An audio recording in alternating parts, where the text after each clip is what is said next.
Welcome back to Jeopardy X with Don, Alex, and our newest contestant, Gavin, who gives me the creeps. Anywho, here are the categories. Leading off, we've got women in politics. What a mess, right? Followed by January 6th.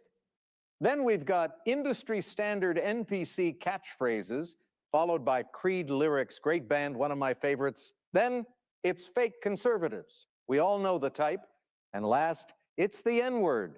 A lot of words that start with the letter N, so keep that in mind. Gavin, you're up against some fierce competitors, but you select first. Go ahead. Let's do NPC catchphrases for $400. A favorite saying of NPCs in recent history: we're all in this together. Let's flatten this. Yes, Gavin? What is the Pacific Palisades? What an odd thing to say. Good Lord. Yes, Alex? What is the curve? That's the one. 2 weeks to flatten the curve? Boy, was that a lie. What's our next category, though? Let's do Creed lyrics for $600, Alex. Hello, my friend. We meet again. It's been a while. Where should we this? Gavin? What is fuck over the taxpayer? What an airball. Yes. Don? What is begin? That's right. Don, you've got the board. Women in politics for $800, Alex. Now, that's a body count. This lady politician was supposed to win the 2016 presidential election, and in the late 90s, her husband got fellatio in the Oval Office. That'd be Hillary, a.k.a. Hill Dog. I mean, who is Hillary? The judges are giving me a thumbs up. Also, I'm not sure if you've heard, but I think Hillary's had a lot of people murdered. I'm well aware. Infowars.com, but let's go with January 6th for $1,000. They called it an insurrection. They called it a threat to our democracy. They called it the worst thing that's happened to our country since 9/11. However, January 6th was this. Yes, Gavin? What is an assault on trans kids? Embarrassingly wrong. And I suspect that you're a pervert. Yes, Don? What is an unguided walking tour for unarmed senior citizens? Perfect response. Don, go ahead. Let's try fake conservative. All right, that was enough. That was enough. I was going to give you 30 minutes of that. Oh my gosh, that was good. It was good, but that was a fair amount. That was a fair quotient. Good evening, everybody. Welcome to the following program. I am your host, Joe Nierman, aka Good Lawgic. Is our audio good? Is our audio good? Just let's just confirm that we're not going any further until we confirm that I'm not talking to myself. I'm not like having these delusions of being some podcaster when really I'm in some nursing home right now, just talking to myself. And while some orderly is trying to shove meds down my throat. Audio is good. 5x5. There you go. 5x5. I don't know what that means, but I've been hearing it for 25 years, so I assume it means something good. All right. Awesome. Tonight, there's a bunch of topics that I plan on covering with you all. A bunch of topics. The main one, the heart and the meat and potatoes. The main one is going to be this desperation of the left to try and find some way of kicking at Trump, where they released old emails and now think that this is some gotcha. And now we got the proof. As they start ramping up, figuring the government's going to be reopening, it's time for us to start pressuring Mike Johnson to release emails or something of that nature. So they start releasing emails. They start doing their own thing. And all the left is trying to pretend that this stuff helps make Donald Trump look like he's some child attacker, which is pretty disturbing. If it were true of Donald Trump, that would 1,000% change my entire perspective of the man. But they're so transparently false, as we're going to cover it in the course of the show. Also, some interesting medical advice from Donald Trump, which surprised a lot of people, and a whole lot more news that's going on. I have a goal tonight. Of, if we get our normal goal of 15 yellows in a span of 2 hours, that's $10 super chats, high or more.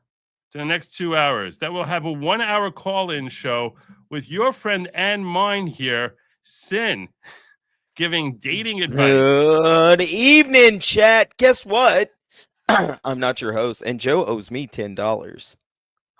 First and foremost, let's just slow down for a second here. Whoa. Whoa. Whoa. 1 week ago, you said we're miles from ending the shutdown. Miles. Miles. And I said Next Wednesday. By 11:30 p.m. I said 1 week from now. That's what I said. It was 11. I said, what time is it? I said 1 week from now, the government will be reopened.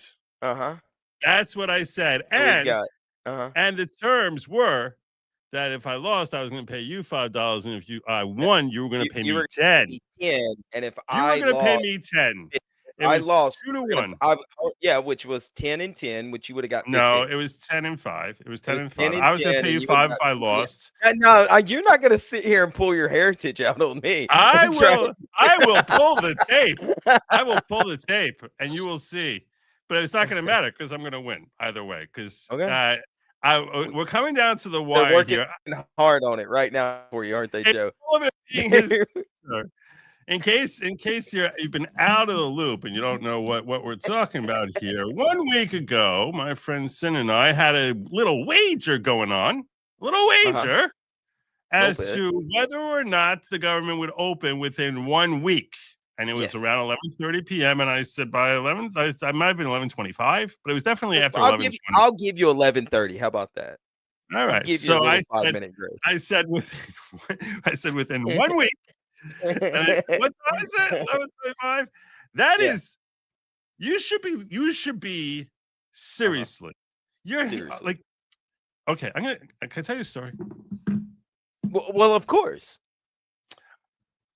I was once there's our prayer services that we have on Jewish holidays. Yeah. Was one of the longer ones is on a holiday we call Simchat Torah. There's a lot of dancing and singing and whatever. It was like 20 years ago, and I was in a synagogue, and we were trying to figure out what time would we finish. And I was talking to this young man, and I said, I'm thinking we're going to finish at 2:08. Yeah. Now I said this at I don't know, 12. I said this at 12 o'clock, and it could have gone like an hour and a half. It could have gone for 2 hours. It could have gone for 2.5 hours, 3 hours. I came up with that time. As we're coming down to finish, the clock is literally ticking down. There's 20 seconds left in prayers, and there's it's ticking toward 2:07, 53, 4, bam, 2:08. And this guy said to me, he goes, if we hit 2:08, I'll give you $1,000, Joe. That's what he said. I was like, and I'm watching that clock. I'm watching it. Sure you were. And he's, yeah, thank you. And I couldn't believe how closely I nailed that thing. And he's like, no, it was 2:08:03. So you don't get the $1,000. I was like, that's not cool. That's not cool. He's like, you just said 2:08. It was 2:08:03. And I'm like, that's really, it's really kind of wrong. Kind of wrong. Anyway, bottom line, you should be paying me double for getting it this close. Literally, within an hour of when the shutdown is. This is Price is Right. When you get within $100 of the final showcase showdown, that's I said 1 week from now, 11:20 p.m. on Wednesday, and I'm getting this close in it. This is like being, I should win a double showcase here. I should get a double showcase win. Let me check my notes. Hold on, give me a second. No. Okay. All right. Yeah, no. So I'm glad you're saying that, because you're basically helping exonerate my friend there and being like, no, this is not just like, because that would be the right thing to do. Obviously, it's obviously the Yeah, right thing sure. to That'd do. be the yeah. To be like, Joe, that was crazy impressive on your part. Yeah, I'm so glad that you got so close, but you were wrong. So Well, I'm not sure in I'm what? Hold wrong. on. In If I like get 45 minutes. yeah, 40, okay, 44 minutes. In all right. actually Well, 43 minutes. In 43 minutes, I'm this gonna is be sending you my Venmo. I'm having And you're I'm having deja vu here. Congress sends Trump bill to reopen the federal government. Womp The House womp. has approved a Senate-backed bill to end longest government shutdown. U.S. history. The final vote was 222 to 209, with nearly every Republican, along with a handful of Democrats, voting for the bill. Which of the Republicans do you think voted against the bill? Oh, They say nearly everyone. uh-huh. I mean, it's all the old rhinos, right? The Lindsey Grahams and the Mitch McConnells. No, we're talking in the House, and it Oh, was my bad. Yeah. Thomas Massey. Yeah. There you go. It's not. It's like just like Paul Rand is like, I'm not. They're just. There's something wrong with these people. There's something. These libertarians are Stu like and losing Massey? their minds. Oof. Yeah, Oof. but Somebody apparently saying Rand Paul? There's no Rand Paul voted again. Did he really? they're that's what I'm saying. It's these. Rand Paul was a no on reopening. Mm. Wow. Yeah. Yeah.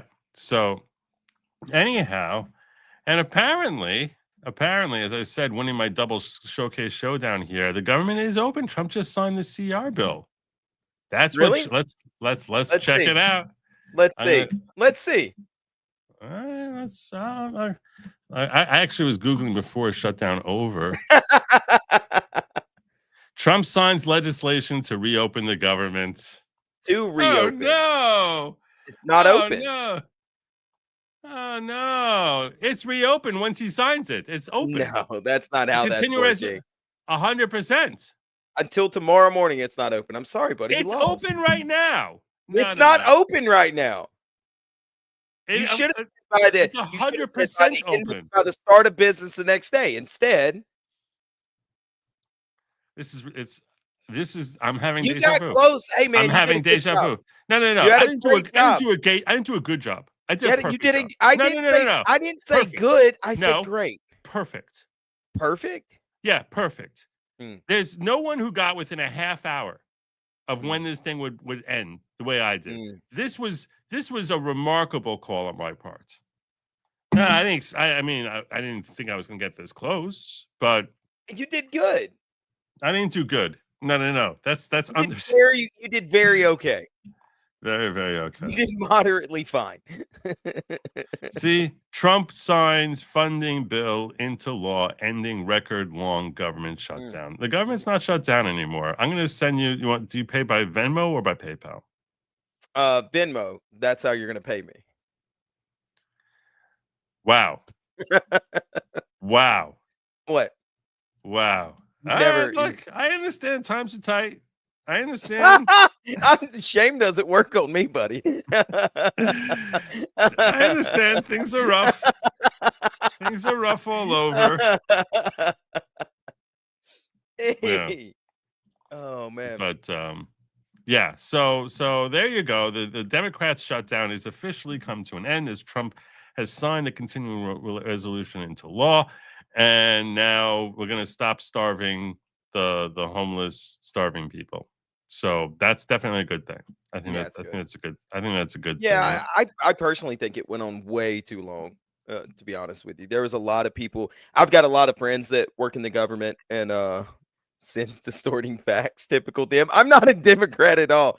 But no, I have a lot of friends that do work in the government, and they were, having to put off mortgage payments and things like that, and it was crazy the stuff that they were having to do. So I'm glad it's over. Either way, I'll give you your $10. Thanks. Thank you. I appreciate that, and I will not insist that you give me 20. Why would you insist on giving you 20? Because what are I got you that doing? close. Because I got that close. That doesn't make any sense. That was a That remarkable call. see, you are really living up to your heritage right now. No, I'm not. Stop it. No, I'm not. Stop no, it. because I say Your I'm not. yarmulke is I'm showing, not. okay? I'm not insisting on it. That's my point. I'm not insistent. So, moral of the story: Joe's psychic witch. I shall alert the squirrels. I don't know if it's psychic, but Robin Sage, good to see you. Hello, old friend, as well. I haven't seen you in a minute. There's little Moshe Dayan there. I think that's Moshe Dayan. It was the man with the black patch on his other man called Moshe Dayan. I think that's who it was, but I'm not sure. But yeah, I'm not psychic. I simply understand how things work. I really was when I was talking to you a week ago. I really wasn't thinking about the lag in time from when there's an agreement to shut down to reopen until it reopens. Meaning they've been trying to reopen the government for the last 3 days now, and it's been like this lengthy process. I was simply thinking, okay, this is just going to reopen. That once the election's over, there's no reason for them to stay shut anymore, and so that's why I felt confident in saying a week. If he didn't sign it into law, I was not going to be like, dude, that's not a win for you. The whole point is where they I reopening. still don't think it's considered open until start of business tomorrow. But why? I'll They're cutting. They could be disagree. cutting. They could be cutting checks now. Could they? You think so? Yeah. Why not? You think the government's cutting checks as we speak? It's very possible. You honestly think that? I mean, not that it's possible. I'm sure it's possible. Anything's possible. But it wasn't possible an hour ago because the government was shut down. It was completely impossible an hour ago, of course. Now it's not. So when you say anything's possible, now it's possible. We don't like live off possibilities, right? We live off facts.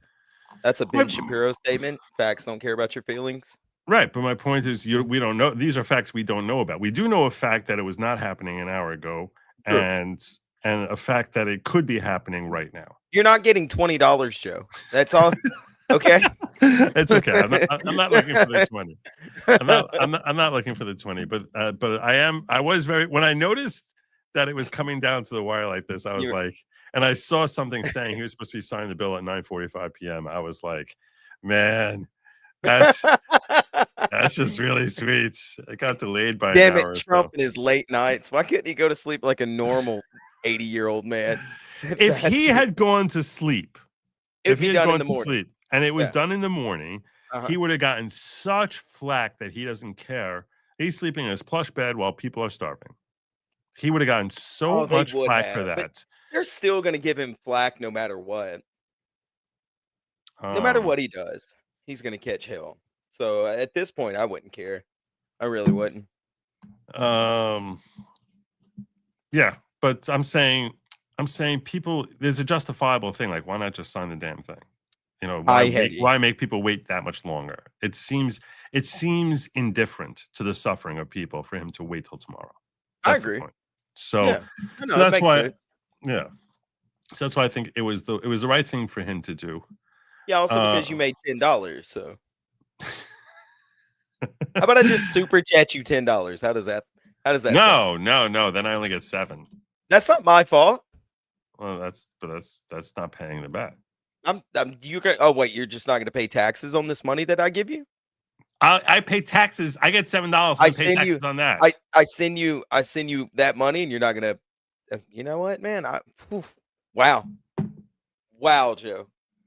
Yeah. By the way, can I say thank you to your audience right quick? Because we did get monetized this week. We got approved. We got everything. So thank y'all. Thank you so much. Y'all are wonderful. You guys are awesome. That's real. That makes me really, really happy. And Allegan correctly points out it's not closed of business in Hawaii today. Ensure the Fed has operations there. So there you go. There you go. It is happening. Thanks, Brian. Brian's trying to get look, and as I said, I hope you're prepared to give an hour's worth of dating tip advice if in fact we hit our goal. Dating tip advice. Oh, I've got that. Yeah. Yeah. That's easy. Yeah, I don't even know. I mean, I don't even know if you're on the scene or not. I don't know if that's public knowledge. I'm not going to pry about that because I think I'll respect your personal life. But I figure that you probably. I'd be curious to hear your dating tip advice because then I can mock you for what you say. I appreciate it. Yeah. When's the last time you dated, Joe? 30 years ago. Oh, yeah. Yeah. But that was for you, Brian. That was for you, Brian. And yeah, and now you guys can get to hear it because the audio has been rectified. Yes, that's right. The audio has been rectified. Are you going to tell them you don't know how you did it? Or are you just going to pretend like you knew? I have no idea how this thing happened. When I was having all those audio problems, in order to try to fix it, I was like a monkey with a whole bunch of way too many flashing buttons going beep, beep, beep, beep. What about now? What about now? What about now? What about now? Oh, it works. Like that. Good job, Joe. Way to go. And now your audio works with there being background. So that makes me very happy also. All in all, it makes me happy. Really good day all around. Federal government is 24/7. They're open now. They do not wait till the morning. Yeah, I agree with you. I think that's certainly true. FBI going out, FBI agents going out there now. Doing their thing. I think they were still doing it even beforehand. Yeah, they were. They were going to shut the FBI down. Yeah, that would be pretty sick, right? Yeah. And should we read some articles about this or watch some videos about this? I mean, we can watch videos now. Let's let's do that. We haven't really been able to do a lot of videos. Yeah. Yeah, we haven't been able to do that. Yeah, not comfortably anyway. You've been doing this like old very man, awkward. It's old very man awkward grunting thing. You'd be like, oh damn, I gotta push another button or whatever you were complaining about. Yeah. It was very difficult. But I it was taxing. Here we go. Zach, what happened? No, of course.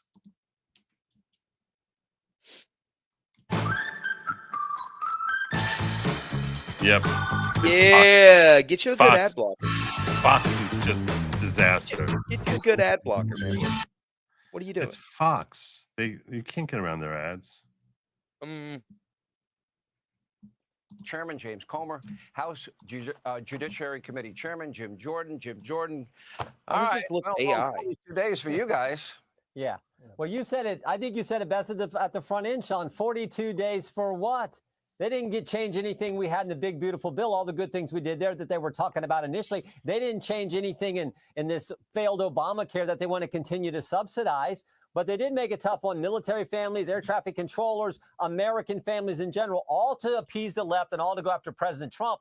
And I think the real question is, are they going to do it again in January? They're definitely going to do it again next October.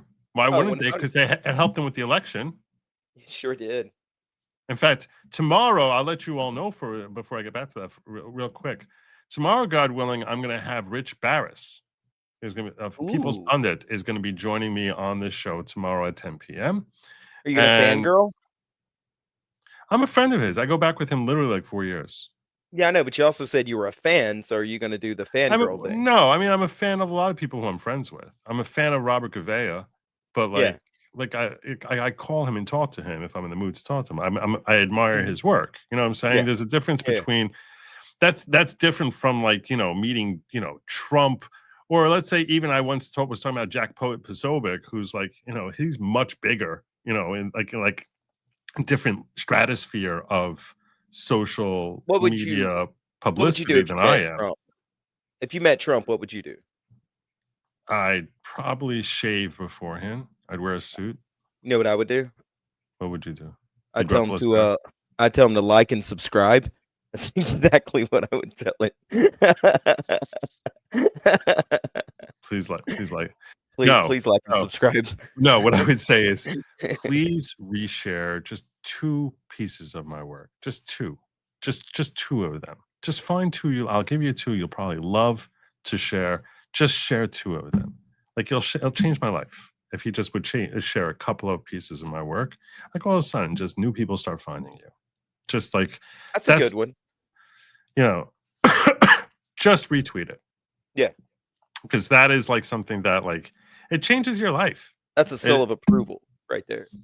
Yeah, you get a seal of approval from him. People are like, "Oh, who is this guy?" It just changes everything about your life. And like, and then he'd say to me, "Joe, come on, 2's not enough. Let me do 5."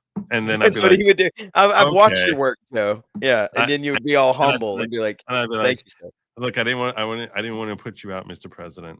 So, but I would very much appreciate that. I'd be very honored. Thank you. That's what I would do.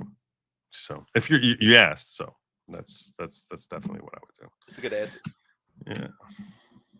Come on. You just played from comments from Democrats saying it was worth it. We should do. Like, are they going to do it again in 2.5 months? Because remember, this bill only takes us through to January 30th. They may try it again. So military families, Republicans are here to make sure you get paid, but Democrats, who knows what they're going to do in January? Yeah.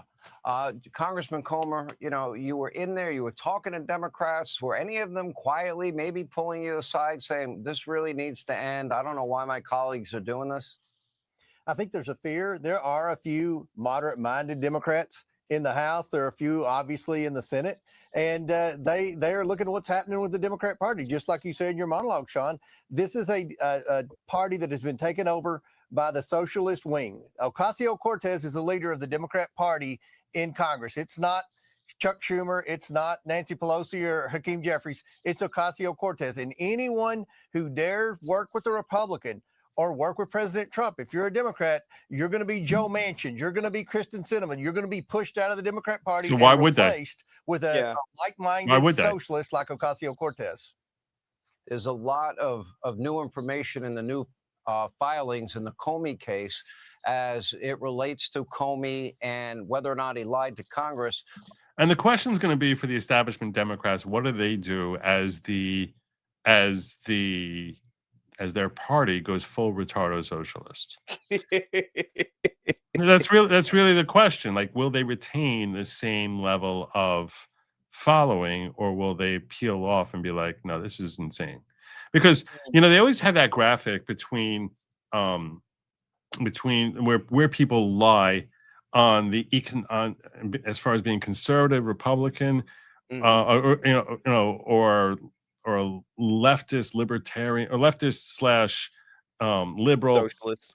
Yeah. Right. And they have basically it divided by social versus economic. That some people are like a social conservative, but like a leftist economic. You know what I'm saying? Some are conservative on both sides, and there's different. You can plot people where they're at, and the question is, those people who are on the left side of the aisle when it comes to the social elements of things, but they're very not on board with the when it comes to the socialism, the economic side of leftism.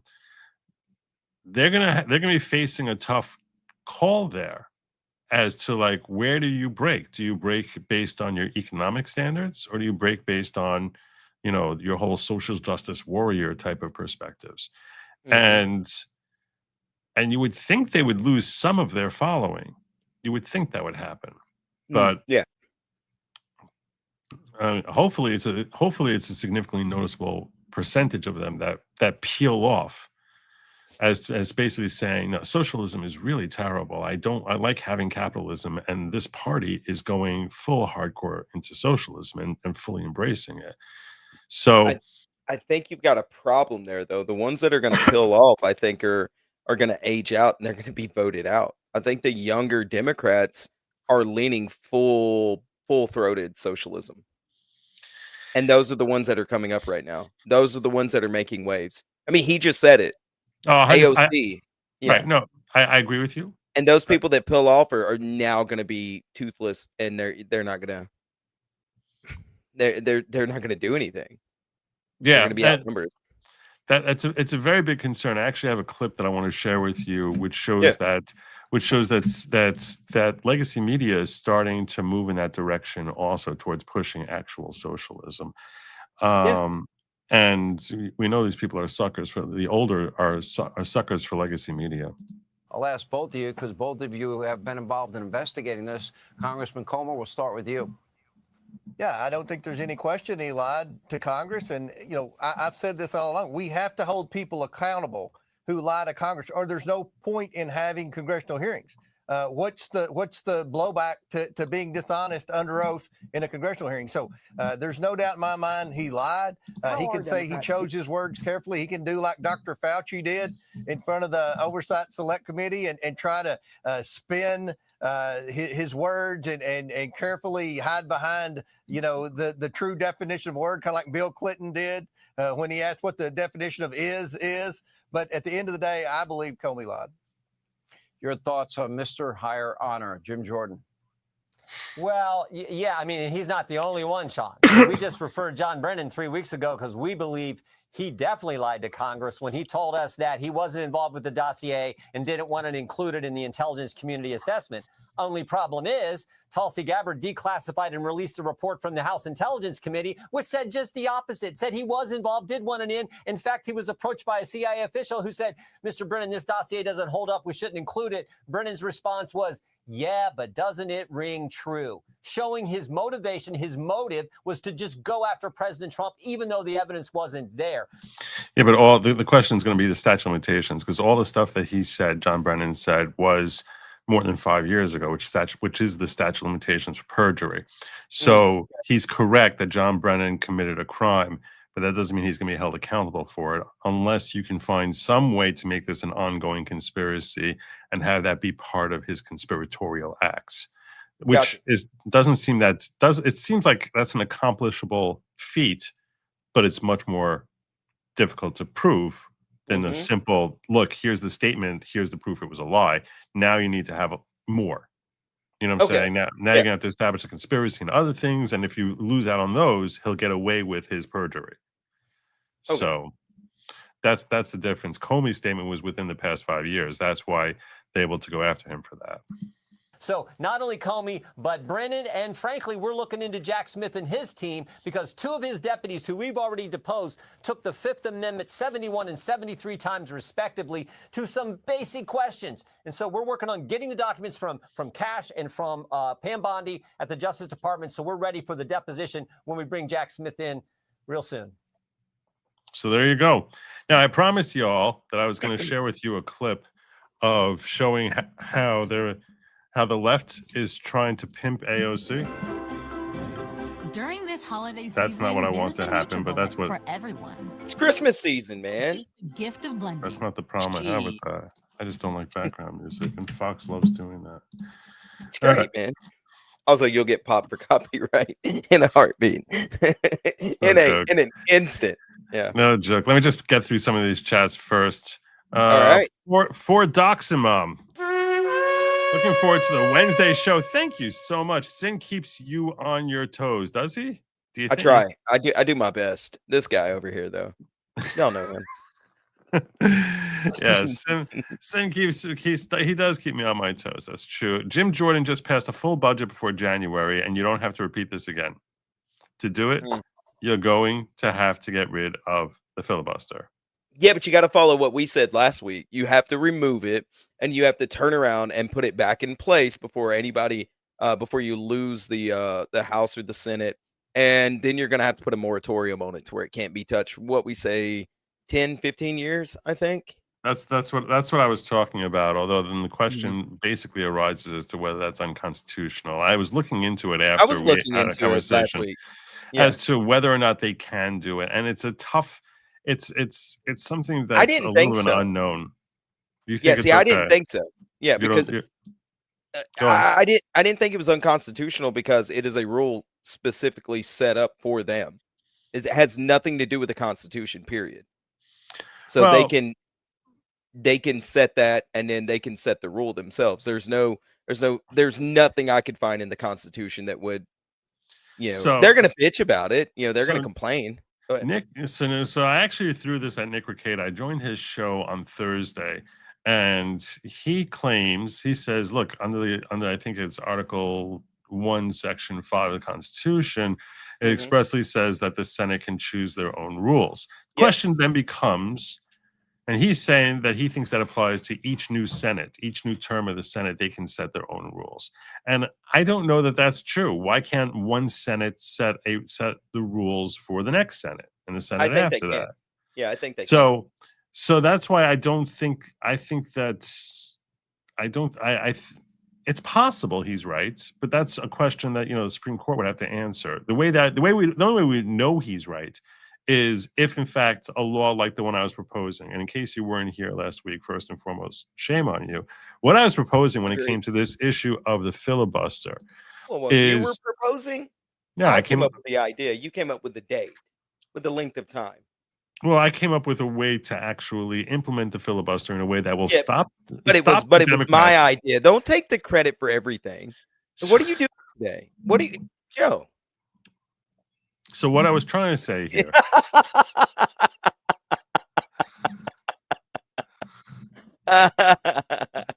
We solve a problem together. Okay. All right. I'll see how it is. I'll sit over and just be pretty. All right. Whatever. What I was trying to say is, so we are all afraid that that once the Democrats gain power, they're going to just abolish in the Senate. They're just going to abolish the filibuster.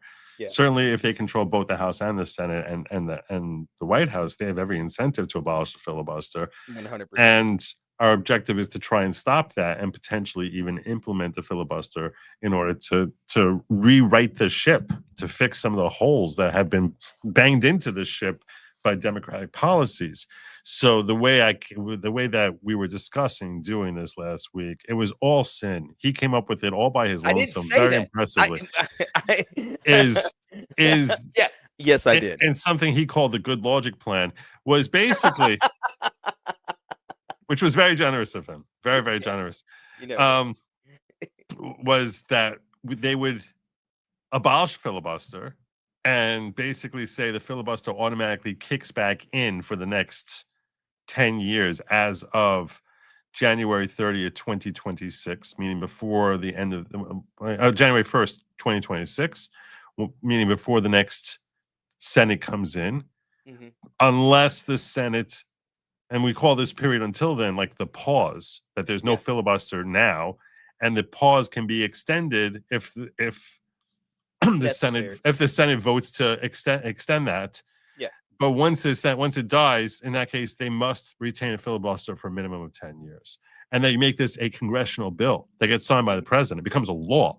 And this way, the Senate cannot just decide to abolish the filibuster because there's a law that gets in the way. The only way we would know whether such a law is constitutional, because Nick Recato is claiming that's not constitutional because the Constitution says the Senate gets to decide.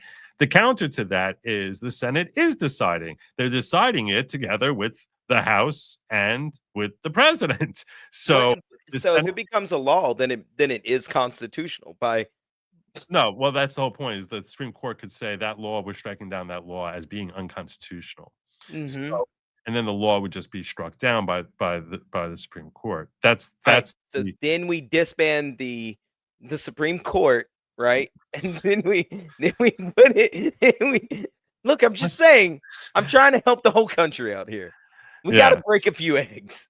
Anyway, so the question is, does that article of the Constitution prohibit a law from being passed, which would be binding on a future Senate, or does that article of the Constitution protect some incoming Senate and say, no, we're always allowed to change our rules. We don't care about what some law says. That's really what the question is. That is a weird gray area right there. Yeah. So anyway, it isn't. But until the Supreme Court would decide such a thing, no one can definitively say what the law would be, because I don't think it's ever come up. Filibuster would then be a very stupid idea then. Well, you figure it's not going to become an issue until they gain control of the Senate. So either way, once they gain control of the Senate, they're going to abolish filibuster. That's why there's really no harm. There's really little. Yeah, I get what you mean, but it's still being the one to pull that trigger. I don't like that. Well, if we don't do it, the question is, are we going to be able to pass any laws? Because they're just And Well, I here's mean, we talked in circles about this last week. You know what I mean? Like it's yeah, and I don't want to damned if repeat you our do, damned if you conversation. don't. Yeah. Right, right. But and it's it's not just damn if you do, damn if you don't. It's that we know what they're going to do once they get in Yeah. there. So it's like we feel like you're damned if you don't, and so why not at least try? At least this is something that could potentially work. So why not at least try it? Because otherwise nothing is happening. And when nothing happens, it's in their interest for nothing to happen because they could basically say, well, Trump was in there for 4 years and nothing happened. Yeah. So, and well, we stopped it. Yeah, okay, because all his ideas were terrible, so we stopped it. I mean, that's what they're essentially going to do. I'm just going to point this out also. There's one really key thing. The reason for the filibuster, the reason for all of this is for a country and a Congress that is debating ideas. That's where free speech and open debate helps potentially lead to compromise. That's the purpose behind the filibuster. That, hey, we want to try and reach something, an accord that's going to be tolerable to the minority. They're not going to feel as if they're getting skewered. That's the point to having a filibuster. And as we talked about last week, there's two different types of filibuster. One is a guy standing up there and speaking and holding the floor forever. We're not talking about that. We're talking about increasing from having a threshold majority of 51 senators to the filibuster, meaning you need to have 60 votes in the Senate. That's what people refer to when they're talking about abolishing this filibuster, that you bump up that vote of needing 50 senators to needing 60 senators. So that filibuster makes you have to do something to try and bring some of the senators from the minority along. So if you abolish that and say, no, we don't need you. We're going to ignore you. Go scream and kick on TV and cry and whine. We're just going to be passing laws here. So that's what you could do if you abolish that 60 vote threshold, abolish the filibuster and make it a simple majority of 50. The reason that we have that filibuster, that extra 10 votes in there, is to encourage the Senate to actually argue policy as to why is this good, why is this not good, why is this healthy, why is this not healthy. This is not the nature of where our country is at today. The nature of where our country and our Congress is at today is, I am disagreeing with you because I don't like you.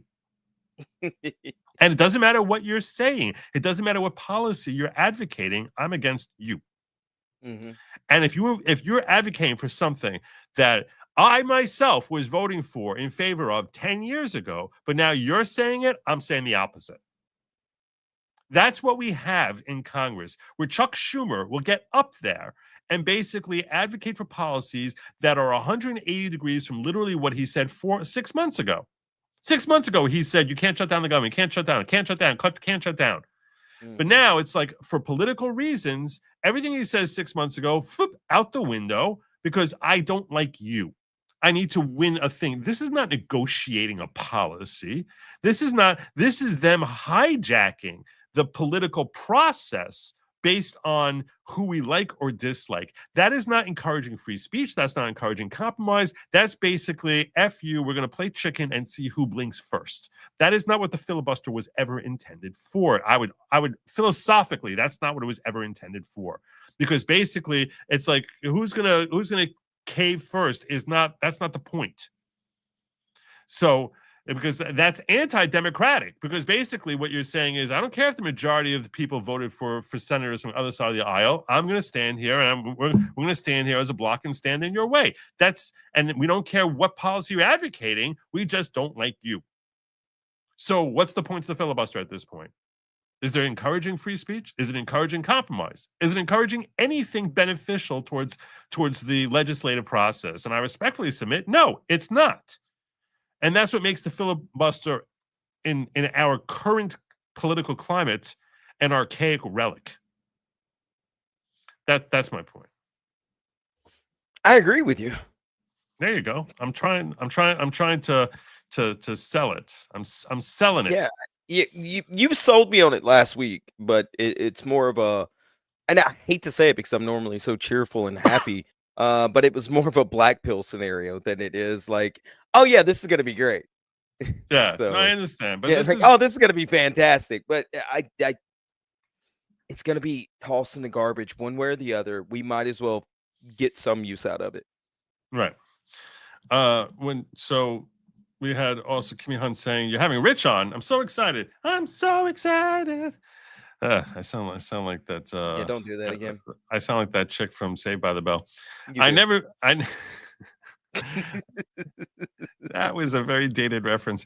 I never miss you or Rich. I trust only Rich with polling. Same. He tells the good, bad, and the ugly. Truth teller. Here's towards your goal, Hyson. Thank you so much, Kimmy. Hi, Kimmy. Robin says the problem is there will always be more and more people willing to vote away your money that goes into their pockets. The takers and crap bags. I'm a paralyzed vet and still work 40, so F them. Wow. Yeah. I hate it. What I'm saying is Robin knows like the way to get around the censors at YouTube. It's wild, right? How did he do that? So here's the funny thing I've noticed about YouTube and super chats. They've been laxing on a lot of different things, but be careful because their AI is crazy right now. Speaking of super chats and AI, mm-hmm. Did you ever see the super tip thing? Yeah, I've seen it before. What about it?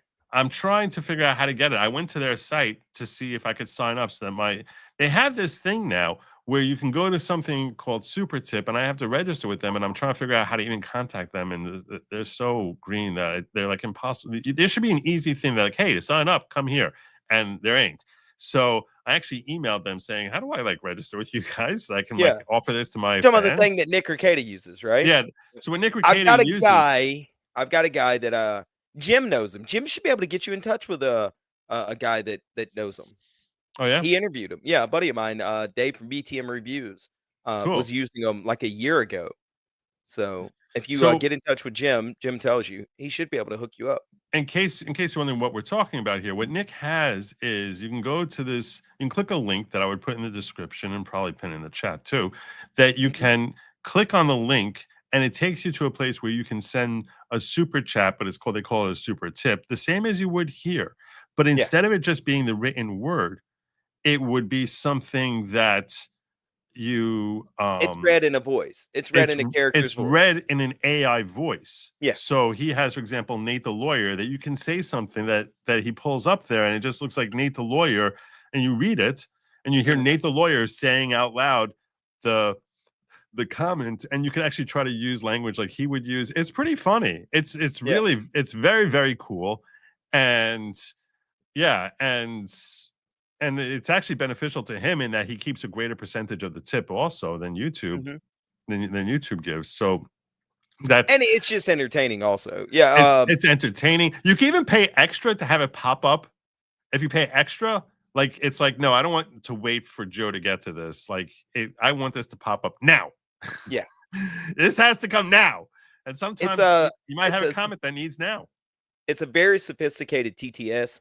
But yeah, no, Jim tells you, and the guy he used to co-host with, I used to co-host with, Dave from BTM Reviews, interviewed the guy that started all that. So he should be able to at least get you in touch with somebody that can help you get registered. So yeah, just shoot him a text. Just sent you something off topic. Thank you. I'll try and see if I get a chance to check for it when Sin is rambling at some point. Joe is wrong. Prior legislatures cannot permanently set rules and procedures in future legislatures. This is an interesting theory that you're saying. You're advocating what Nick Rekieta was advocating. I'm simply saying unless you can cite case law. Those words aren't in there. On top of that, there's no case law for it, right? Right. And it's not expressly written like that in the Constitution. And case law, Supreme Court may agree with you and Nick Rekieta about this as to how they read the articles of the Constitution. But it's not. But that's still a question to be decided, unless you tell me. Maybe Allegan's going to point to some case and be like, "Hey, there's this case of Johnson versus McCullough where this came up." But all right, if there is, there is. I haven't researched it myself, but if you can come up with a case law, tell me I'm wrong. I told Nick when he said, I was like, "Oh wow, maybe I am wrong." Like I'm not married in saying that I'm definitively right on this. I'm simply saying until there's a case. No one is definitively right on. Yeah, just because it's something that we would want doesn't mean that it's something that's set in stone. Right. So the way I read it, it's the same way you read it, that it's a very gray area, and I think it could go either way. So. I do think they should pass a law prohibiting socialists and migrants from running for any federal government office. You cannot. This has come up. Agreed. This has come up. I think in the 50s when came up with communists. Yeah. You cannot keep you cannot keep a communist from running for office. I don't think you can. I'm like 90% sure. I haven't seen this case in like 20 years, but I maybe it was even in law school. But I remember seeing something that you cannot say no commies in Congress. So this is because, and it's a violation of their First Amendment rights, I guess. So you can't. I don't think you could do it. I wish you could. I wish you could, but I don't think. And even if you could, they would say we're not socialists. We're Democrat socialists or whatever stupid thing. They would just change the name. So it doesn't really fix anything, and with respect to putting a list on it. So, and then you would have to qualify what makes something a socialist, and it would be very difficult to actually put into words that would really capture what's happening there. That wouldn't be reinterpreted or confusing, So it's not an easy thing to do, and it arguably violates Supreme Court precedent. But I in theory, if such a thing could be done, I wish it would be done, because I agree with you. They're just destroying their objective is to destroy our country. They're evil. Yeah. So, law cannot set rules in legislatures. Every time a new Congress is formed, they set the rules as their first act. Okay. And that doesn't mean that it can't be predetermined, though, right? Does that mean? Well, there's no wording of that. That's what I was looking into last week. Yeah. I couldn't find any wording of that it couldn't be predetermined. So, wait, who's winning the bet now? I think Sin conceded that he owes me $10. I owe Joe $10. There you go. Can a past House pass a law that says future houses can't pass any laws? This is nonsensical. No. Now you see, that's pretty. I don't think that's a fair way of assessing it. Because you're saying now, how the House rules are setting up is not restricting them from being able to pass laws. But let me try. I'm going to try and steelman your claim here, and let's look at it this way. Let's say instead of doing a killing the filibuster, let's say they bumped up the filibuster. Let's say they said we're not going to pass any laws unless you get 95 senators to agree. Yes. Could they bind a future Senate on that? And that would sound ridiculous to me. That would sound ridiculous to me that they could impede a future Senate that way. And when I'm looking at it in this light, I think that this is making a fair claim as to why it is that such a law would be deemed unconstitutional. Like I said, this is not a matter of me trying to be right. This is a matter of me trying to come up with different ideas and thinking through why it should or should not work based on the laws. What's us trying to find a way that would be the safest way in order to remove the filibuster and protect us in the future. Yeah. And the answer to that is we have to breach into the future. We have to breach bravely into the future, and there likely is nothing we can do about it. Because if we, right now, we're gridlocked. And if we stay gridlocked, well, then it's going to cause huge problems. But if we take the filibuster away, it's the Wild West. And everything we do now will be overturned in the next time the Democrats get power. And it's just going to flip-flop back and forth. So we either have gridlock or we have wild laws going back and forth. Yeah. Yeah, that's the only two options. It is, pretty much.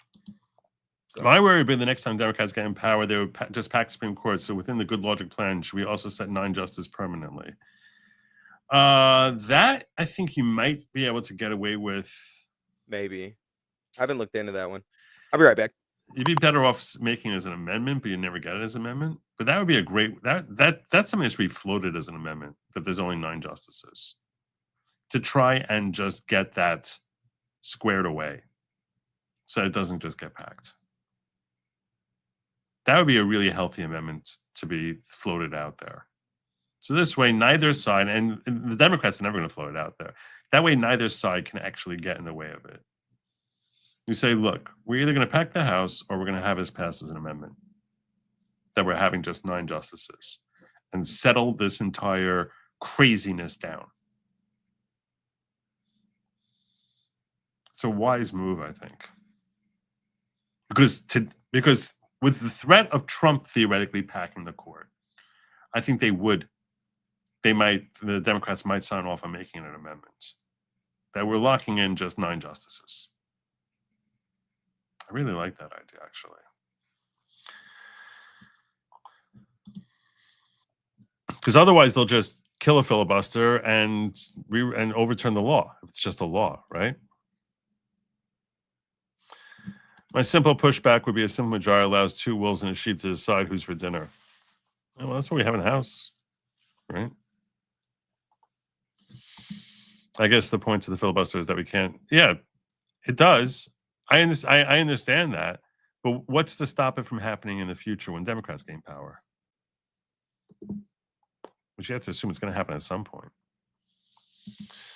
They need to go back to filibuster by physically holding the floor with oral debate. No going home. Mr. Smith goes to Washington. That would be awesome. That's the way it should be. I agree with you. I want to see them sweating. I want to see them bringing out trucker buddies and sandwiches.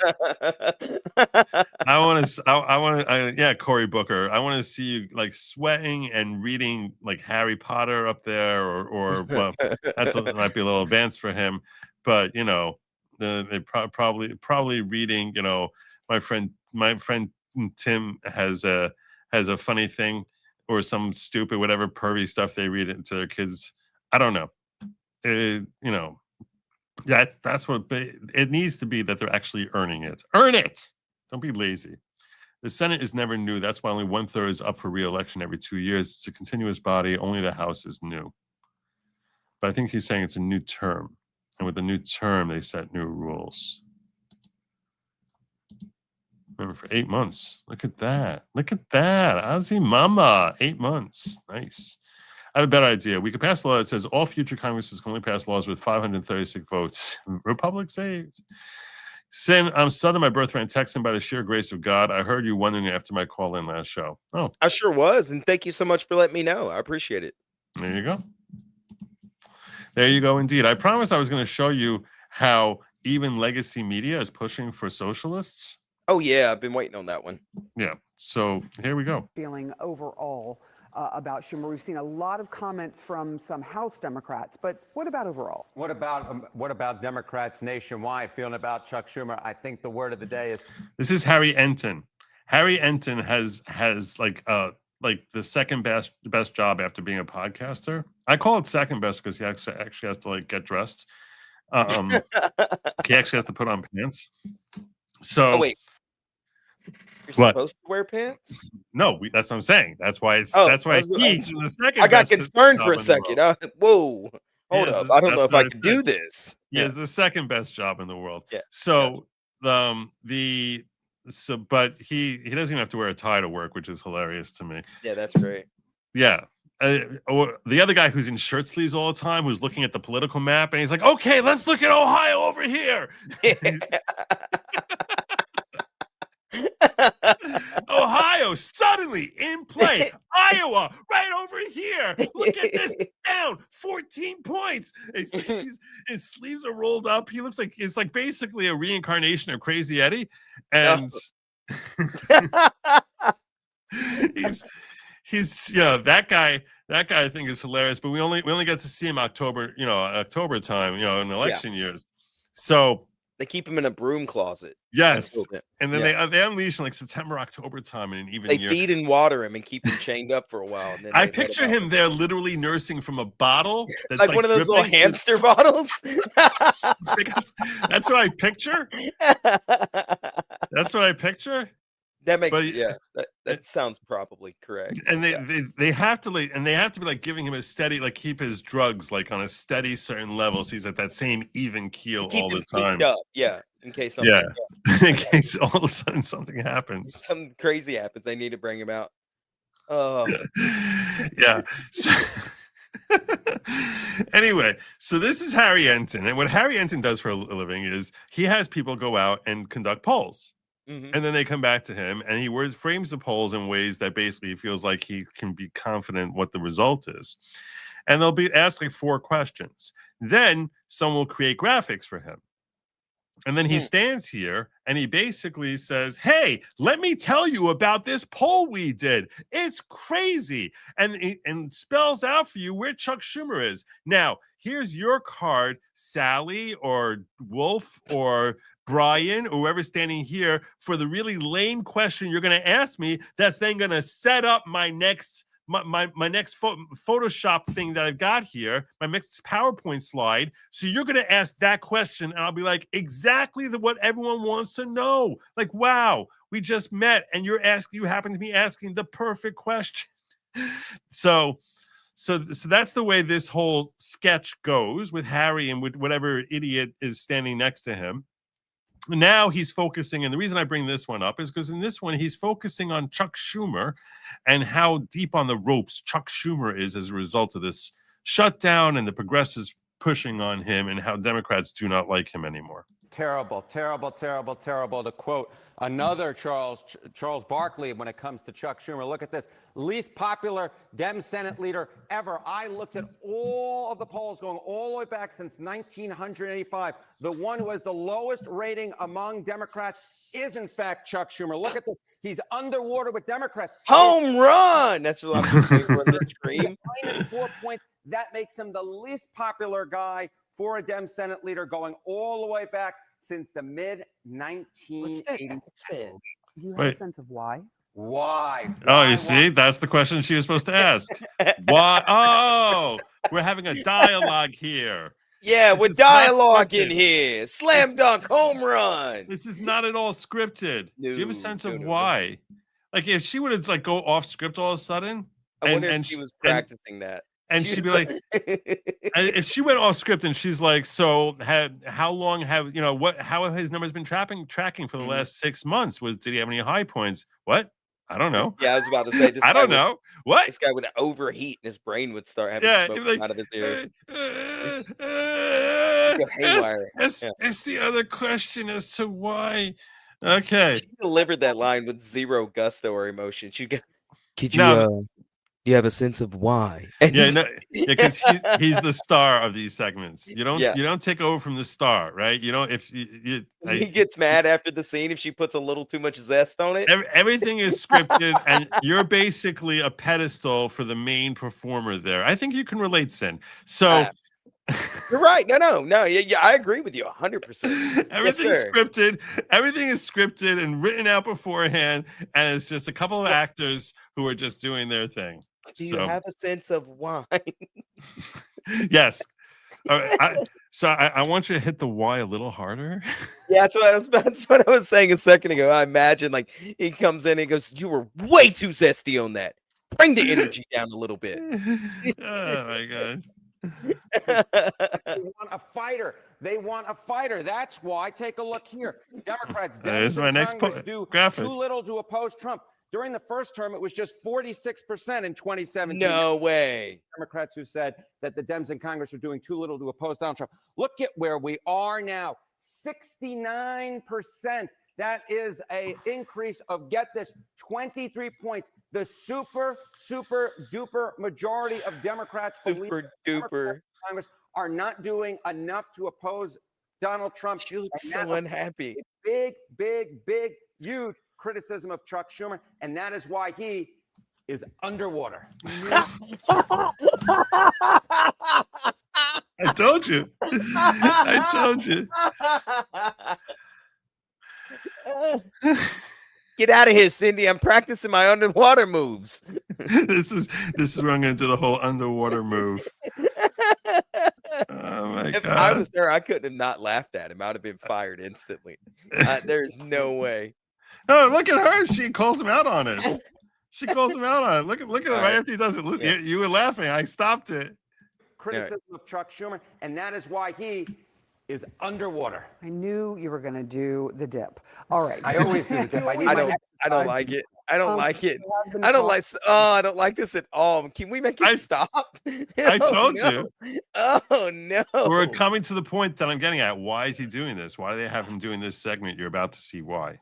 Schumer, what are you saying on that front? Who looks like they're in place to do it. Okay, so you see this opening slide here, and you see, of course, that Chuck Schumer is underwater with Democrats nationally. But of course, the ultimate way to get Chuck Schumer out of office is to beat him in New York State. So how do New York State Democrats feel about Chuck Schumer? And take a look here. The net favorable among New York Democrats. Chuck Schumer is above water Democrats in his home state, but just by 16 points. Look at Alexandria Ocasio-Cortez running way ahead. If she decides to challenge Chuck Schumer come 2028, she's got a real leg up on the competition. I dare say at this point she would be the favorite to beat him, which would be something that would just blow my mind, even just a few years ago, given that Chuck Schumer, of course, is a New York born bred type of guy. Yeah. Even sitting still for 5 minutes would blow his Look at that, mind. 30 points ahead. My goodness gracious. That's a lot. All right. Harry Enton, you're always 100. So the reason they're doing this is they're trying to push AOC to run. Of course, yeah, that's been the murmurings for what, like 6 months now. And this is my point is legacy media pushing the socialists to run for New York Senate seat. Mm-hmm. That's well, I mean, it makes sense what they did with New York City, and now they're going to do this with her in Congress. This is that guy. Oof. Yeah, I knew you were going to do the dip. Obviously. All right. We need to start talking about the whole Jeffrey Epstein thing. But all right, let's do it. We do need to get in on that. I don't want to forget to cover this other thing. I'm nervous I'm going to forget. But all right, well, we need to start moving in on talking about the Jeffrey Epstein situation. Yeah. All right. So we'll start with start over. Where are you? Which one do I want to start with? I have a whole bunch of links here, and I'm trying to figure out which one is the right. This, no, not that one. No. Oh, come on! Did I move it away? Did I give it its own thing? I might have given it its own thing. Damn it! I was trying to give it priority, and I think I might have given it I'm gonna put it in its own wrong place. We got this, and we look one problem at a time, Joe. We figured out the sound problem. If you're wondering what I'm doing, it's that I'm going through these. I wanted to have it right here in this link and then just run through. But this is the one I wanted. Okay, I knew I had it here. We found it. Yeah. All right. Breaking news, the House Oversight Committee has just released new emails from convicted sex offender Jeffrey Epstein. Some are focused on President Trump. Jay O'Brien has the details. Good morning. Of course they were. Yeah, George, good morning. These are records that the department, or rather the House Oversight Committee, subpoenaed from the Epstein estate. Reams, thousands of pages worth, released this morning by Democrats on that panel, several mentioning President Trump by name. This morning, the bombshell release of what House Democrats say are emails to and from deceased convicted sex offender Jeffrey Epstein, several referring to President Donald Trump by name. In an April 2011 email released by Democrats on the House Oversight Committee, lawmakers say Epstein wrote to his now convicted accomplice, Ghislaine Maxwell, 3 years after pleading guilty to sex crimes involving a minor, telling her, "I want you to realize that dog that hasn't barked is Trump. Unnamed victim spent hours at my house with him. He has never once been mentioned." According to the released emails, Maxwell responds, "I have been thinking about that." But this summer, in a recorded interview with the Department of Justice, Maxwell told Deputy Attorney General Todd Blanche, the president's former lawyer, she never witnessed Trump act inappropriately. "I never witnessed the president in any inappropriate setting in any way. The president was never inappropriate with anybody. In the times that I was with him, he was a gentleman in all respects." Shortly after that interview, Maxwell was moved to a minimum security prison camp, prompting criticism she received special treatment.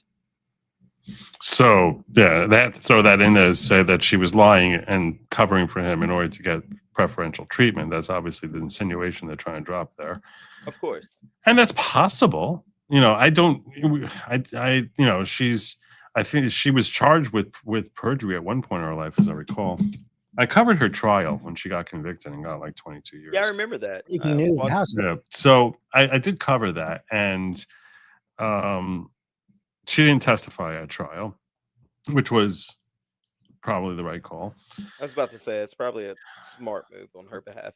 It was probably the right call, but she did not testify. She waived her right to testify. I can't tell you firsthand whether she's full of crap or not. I don't know. It's a clip of her saying that. But the left is going nuts with these drops as far as the email. Here's speaking of nuts. I mean, just listen to okay. This is Midas Touch, which is basically has a they've got like a copyright on TDS syndrome. So Epstein bombshell, newly released emails. Newly released means the Democrats have been holding on to this for years. Now they're releasing it. Oh no. It's almost like it's been I don't know, orchestrated. Weird. Yeah, it's like the timing of like, oh, let's not now now the government's reopening, we're going to be trying to push Johnson the Epstein stuff again. And to get exactly. Yeah. Oh, so weird. It's almost like they have a whole row of things just planned and laid out just to push one domino after the other. As soon as one fire's put out, you got to jump to the next. Newly released emails show Jeffrey Epstein told Ghislaine Maxwell that Donald Trump spent hours in my house, knew about the girls, and that dog hasn't barked is Trump. So none of this means anything. What? So I don't know if you could read this. Let me save the image. Enhance. I can only enhance it by making it a photo. So let's do it that way, so you can actually see it. I want you to read this is what he wrote here. Okay, this is from Ghislaine Maxwell to him. She said, "I've been thinking about that." When Epstein had written, "I want you to realize that dog hasn't barked is Trump. Blank victim, which everyone says is Virginia Giuffre. Spent hours in my house with him. He has never once been mentioned. Police chief, etc. I'm 75% there. I don't even know what the heck.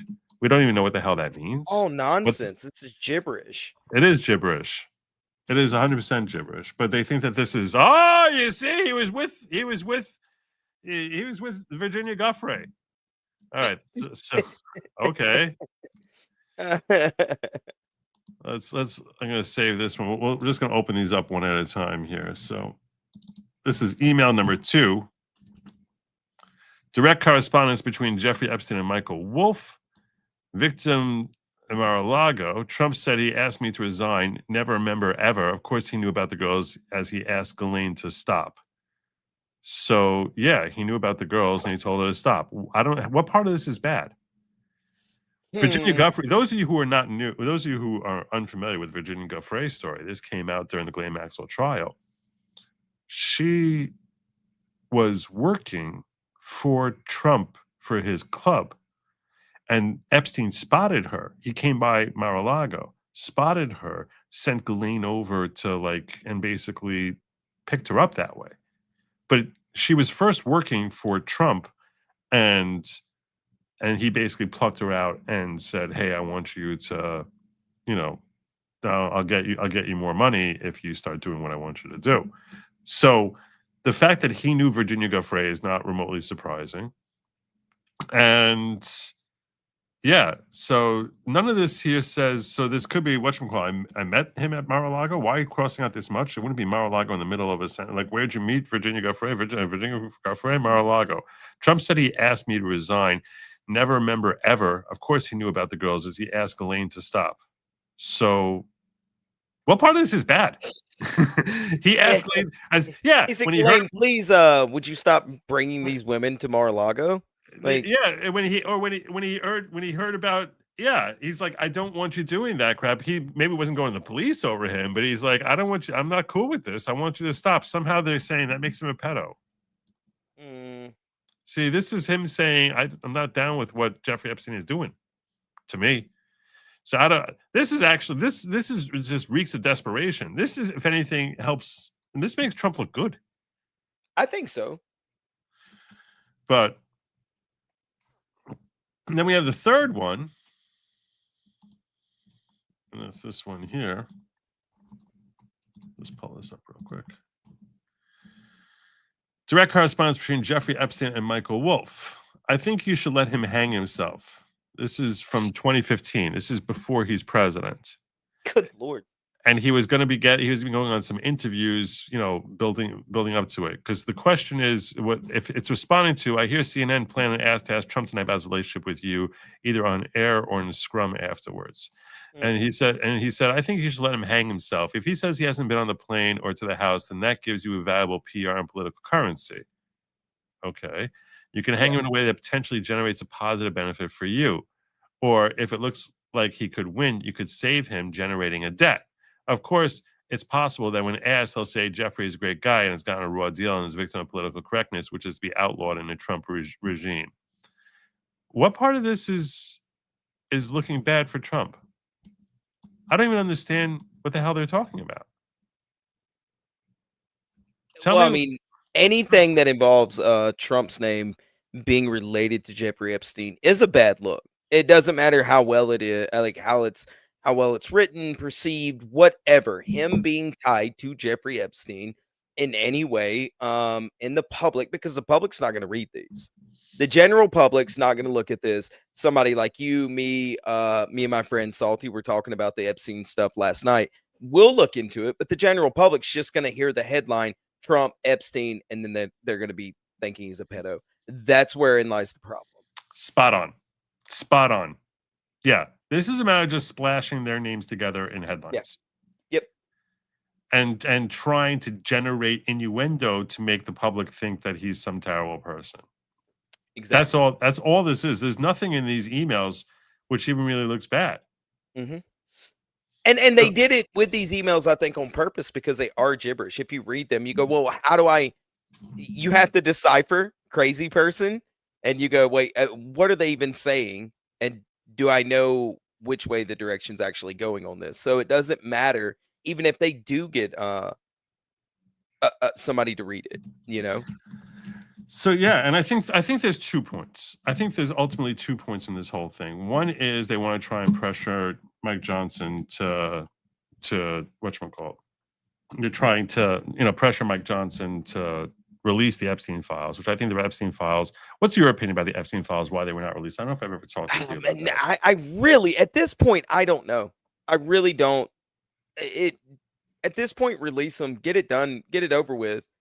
Unless there's something bad in there, I don't see any reason not to release them. All right, let me ask you this: if you're Joe Biden, Merrick Garland, and you see that Trump just beat Kamala in the election, right? What do you? And you know these Epstein files are something he's been talking about. What are you going to do with those files? Depends on what's in them. Assuming there's nothing really harmful to him, or there's very little. Then if it was me being politically savvy, there's nothing harmful. Don't be politically savvy. I want you to just let's assume that they're every bit as corrupt as they've displayed they are for the last God knows how many. Well, you're years. asking me what I would do. I'm asking you ask yourself what do you think Garland and Biden do there? Well, there would be no reason if there's nothing in them. There'd be no, and the election's already over. There'd be no reason to release them at that time.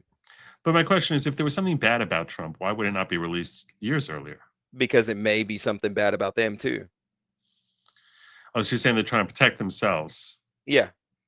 And that's what this whole thing is about, or protect Bill Clinton is more likely. Whoever, Bill Clinton, whatever Democrats are in there, whatever legacy Democrats are in there, they go, oh, we're both culpable.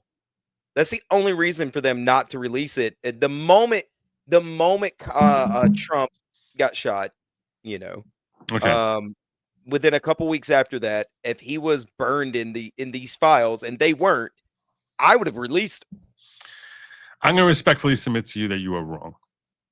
Well, and the reason I'll tell you why you're wrong is because you are now acting on the assumption that when it comes to their hatred of Trump versus their love of Clinton, that their love of Clinton will outweigh their hatred. I don't think it involves the love of Clinton. I think it involves the love of legacy Democrats that may still be around. So you're saying it's not Clinton the individual; it's a blue wall surrounding it. We don't want to breach that wall. Judges, congressmen, mayors, governors, whatever. Well, I don't think Clinton has a thing to do with it in their thinking at all. It's just a matter of principle. Like we need to just protect all these folks. Yeah, we have to protect the party. Is it worth taking Trump? Because if there were no Democrats, if there was nothing in there that could damage the Democrat Party, then say 2 weeks after Trump got shot, when the momentum of that was starting to fade, you drop them. Boom, you kill all that momentum. You sell into the elections. Kamala wins. I'll tell you this. If anything, it certainly is Bill Clinton. Bill Clinton has a history of. But we know Clinton's involved. Of interceding here. And here's a little video clip. Details this morning, hundreds of new pages have been unsealed in a lawsuit connected to convicted pedophile Jeffrey Epstein. The victim alleges that former President Clinton pressured Vanity Fair not to run a story on Epstein. Again, this is Virginia Giuffre, the victim, that they don't want to identify. The pages also shed new light on how Epstein's victims were recruited and what happened to them. CNN's Gene Cesaris joins us now. And Gene, we're talking about 900 pages here, so there's a lot to go through. What new details have come out? Well, they came out last night combing through them. And, you know, this all stems from a 2015 civil suit brought by Virginia Giuffre against Ghislaine Maxwell. And Virginia Giuffre had wanted her story to come out. She wanted a book. And so she became very close with a reporter out of Britain. And this reporter was encouraging her to go to the Vanity Fair magazine, to have them do an article on it. And here is what, in a newly undisclosed email from 2011, here is what Virginia Giuffre says. She says, considering that B. Clinton walked into VF, Vanity Fair, and threatened them not to write sex trafficking articles about his good friend, J.E., Jeffrey Epstein, so she didn't want to do it. So, yeah, he has, at least according to Virginia Giuffre, or Giuffre, whatever, that he has interceded, and there's all sorts of talk about him, his connection of as far as actually using Epstein's services are far more established than anything related to Trump. But what I think is the objective is they want to pressure Mike Johnson, and they want their own base to basically be frothing at the mouth about Trump. Okay, that's what the goal is, and that so you think the Democrats are using it as some sort of whip to stir up their side of the aisle in order to pressure Mike Johnson into releasing him? I don't know. You think the ground is melting beneath his feet? The Teflon Don won't be able to escape this. He's done. Everything the Democrats said about him is true. He wasn't just a client. He was a financier. Listen to his heavy breathing. Yeah, see, TikTok. Oh, it's so gross. Listen to the heavy breathing. Yeah. It's gross. Everything we knew he was, and everything the maggots you fucking knew he was. But you hey, calm down. You don't use that language about America's children. We see you being okay with starving America's children, because this man can't kick 40 million Americans off their affordable health care. And now it's fucking over. It's over. It's been over for 10 years now. It's melting beneath his feet. Is it? If you're not pissed off, if you're not fucking angry, you aren't an American. You don't give a fuck about this country. You don't give a fuck about America's children. You are. Jeez, man. You're a tough guy. We warned you over and over and over again, and God gave you common sense, and you ignored it. You ignore your critical thinking skills. This man is exactly who he fucking said he was. Sure.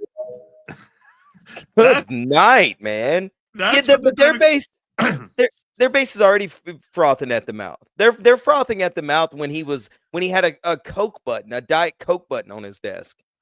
They were frothing at the mouth. The Epstein list doesn't get him the froth anymore than anything this man does. That's what they wanted. They wanted these videos. They Sure. wanted this lunacy. That's what they were looking for. It's like he's holding up an email. You and I looked at email number 3. There's literally nothing there. Like there's nothing there. It's like, you maggots knew all along, and you effing don't care about children. It's like, okay, dude, we're the only ones who are trying to stop them from being Frankensteined. Okay, and you're sitting here. You're sitting here like a bunch of lunatics, pretending that this is actually saying something negative about Trump. Yeah, I would like to see that guy's hard drive in search history personally. Yeah. Oh, Because yeah. he just he had that look about. Oh, thanks, Robin. He has that look about him. You know, those guys you can see that would be on To Catch a Predator or whatever. Have a seat. Like the guys they used in those Kamala commercials, which they were pretending were Trump voters, and you're Yeah. like, dude, Oh you had yeah. I'm a man. I tell you what, I'm a big old tough man. Those guys were ridiculous. The sweaty people who look like they never left their basements because Yeah. that's where I'm the a big children are locked. I'm just Yeah. a big old sassy man over here, and I'm voting Kamala. I'm so No, I'm not tough. talking about those. I'm not talking about those where they try to make it look like, you know, like the creepiest people possible and say, you know, being Republican, saying like, Oh, those guys. women's Yeah, I bodies thought you were are talking not about the their one where they had right. the. Thought you were talking about the one where they had like the black guy, the fat guy, and these are normal men, masculine men, and none of them looked like they had ever picked up a hammer in their life. I saw that commercial. I was like, what are we doing? No, I wasn't talking about the men for Kamala where they're like, let's go hunting. I'm so sassy. Look at me. I got I a can knife. shoot a gun. We're gonna go hunting and carving. Oh, yeah, all this is ridiculous. It's all that commercial's ridiculous. I can't. I miss those. Look how Oh tough my I am. God. I can lift weights and stuff, and I just run around. And we've got guns and trucks. We're voting Kamala, y'all. I was thinking, I was like, dude, I grew up on a farm. I'll take you out there sometime. We go out to the farm, see if you last 4 hours. It'll be all right. Oh, I got a blister on my hand. I need to put some lotion on that. Yeah. No, so I wasn't talking about the men for Kamala. I was talking about the creepy men for Trump. Let me see if I can. Let me see if I can dig up one of those commercials. It's one of my few talents is making voices like that. I don't know why. It's embarrassing. It came very easily to you. I've made fun of that commercial a crap ton. It was when I would feel sad when that commercial came out, I would look it up and watch it, just die laughing. Saying, why are you using your real voice right now? Stop it, chat. You're turning on me. Don't turn on me. Yeah, all these raging crazy people. I don't see. I get aggravated and very upset with our politicians and our government, but I've never sat there and been frothing at the mouth about it and wanted to do a TikTok video to where I just started screaming nonsense. It's wild. I don't get it. You should. I think you should open up a TikTok. I think I've got one. I just use it to. I exclusively use it to troll a guy and make fun of him and make him cry on Twitter. That's all I use it for.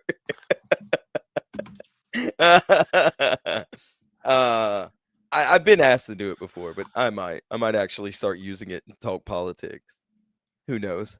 It'll be might make some money. That Alabama is gonna come out. Hey, calm down. I'm trying to find those ads. If one of you can find it and just send it to me over on X, like one of those ads are those like creepy, sweaty men who like are like Republicans. Supposedly, they're supposed to represent Republicans who want to control women's bodies, and like they all look like they're like ridiculous pervs. So yeah, if one of you could dig that up, I miss those ads. I would never want to try to control a woman's body. I'm scared of women yelling at me and being mean. So it's not just that. That's not how gentlemen work. Okay, all right, Democrats, y'all just don't understand. Roll Tide, bring it in. Kimberly says, Joe, we do have a law in the books called the Communist Control Act 1954. So how are they allowed to hold office? That wasn't for holding office, was it? That was for. I haven't looked at It may have statutes been 1954. I'm trying to remember what it was that I saw that SCOTUS act, that SCOTUS decision that I had seen. I thought it was against that. Maybe, I don't know. Now I need to review it. Now I need to look it up again because I don't want to quote the law inaccurately. Now I feel uncomfortable. I'll try and look into it tomorrow. On his nose for that one. Talking about the guy that did the underwater thing. That would have been great. That would have been great. Schumer's underwater. The deleted name was victim that offed herself. That's Virginia. And she said Trump was always a gentleman. They're twisting this story. In fact, since I feel bad that I was late on your joke over here, so I'm going to even just jump right in here to something showing exactly what you're saying here. I'm gonna pull that up. I'm gonna interrupt our super chat review to pull that up right here and now. This is why the Democrats heard the name of the victim of the Epstein emails. It was Virginia Giuffre. This is her testimony exonerating President Trump. They did not want people to see this. Jeffrey Epstein's presence with one another. No. What's the basis for your statement Donald Trump is a good friend of Jeffrey's? Jeffrey told me that Donald Trump is a good friend of his. But you never observed them together? No, not that I can actually remember. Not off the top of my head, no. When did Donald Trump flirt with you? He didn't. That's what's inaccurate. Did you ever see Donald at Trump's home? No, not that I can remember. On his island? No, not that I can remember. In New Mexico? No, not that I can remember. In New York? Not that I can remember. All right. If you could turn to the second page and read through those, let me know if any of those are inaccurate. Just put a check by that. Yeah, so she doesn't say anything negative about Trump at all. And that's when she's swearing to under oath. Now, again, yeah. This is a woman, and I will say this.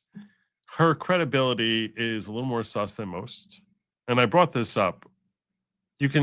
There's two reasons her credibility is more sus than most. Well, three that I can come up with. Number one, she sustained a lifetime of abuse of her body by others and herself, meaning there was on a sexual nature and drugs.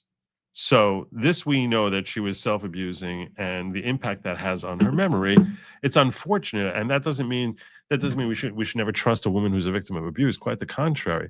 It's one of the frustrating things, and I think that women who unfortunately too often are abused is that they struggle with credibility because the abuse is going to have an impact on a person's mind, and that's not because they're women. That's just the way humans work. If a person's body is abused, especially on something as violative as a sexual nature, it's going to impact your memory and the way you process things, because the natural defense mechanism that a mind would have is to shut things out.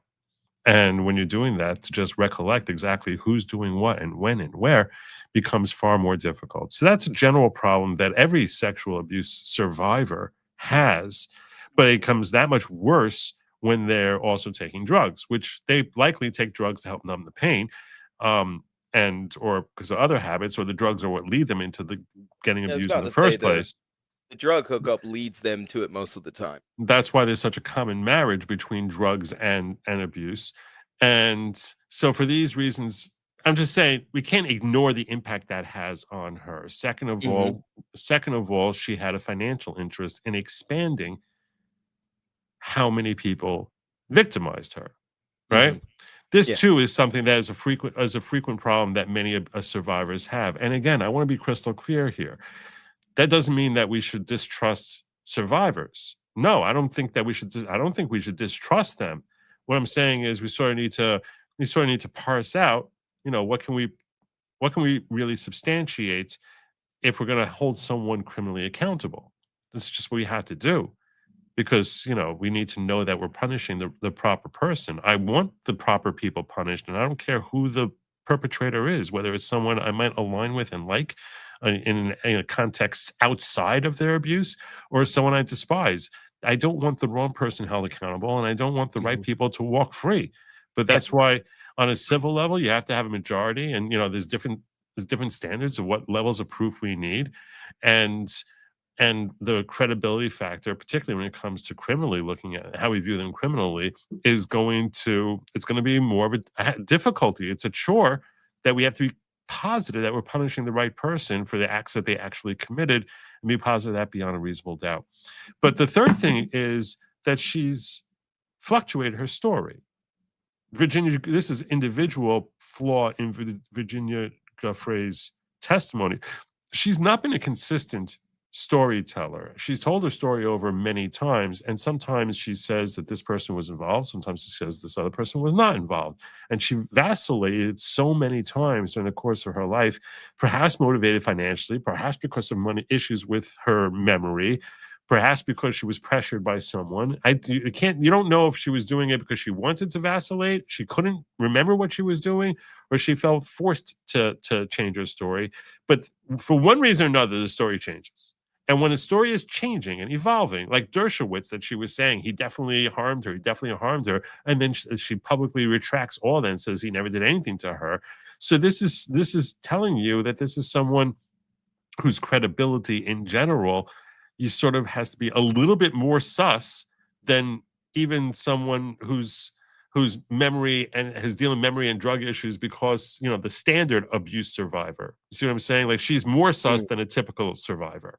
Yeah. So that being said, if you're someone who's in Trump's camp and looking to, and hoping that and trusting that he wouldn't do anything negative, so this is, exactly what you're looking for, right? I mean, you couldn't ask for anything more. That's it.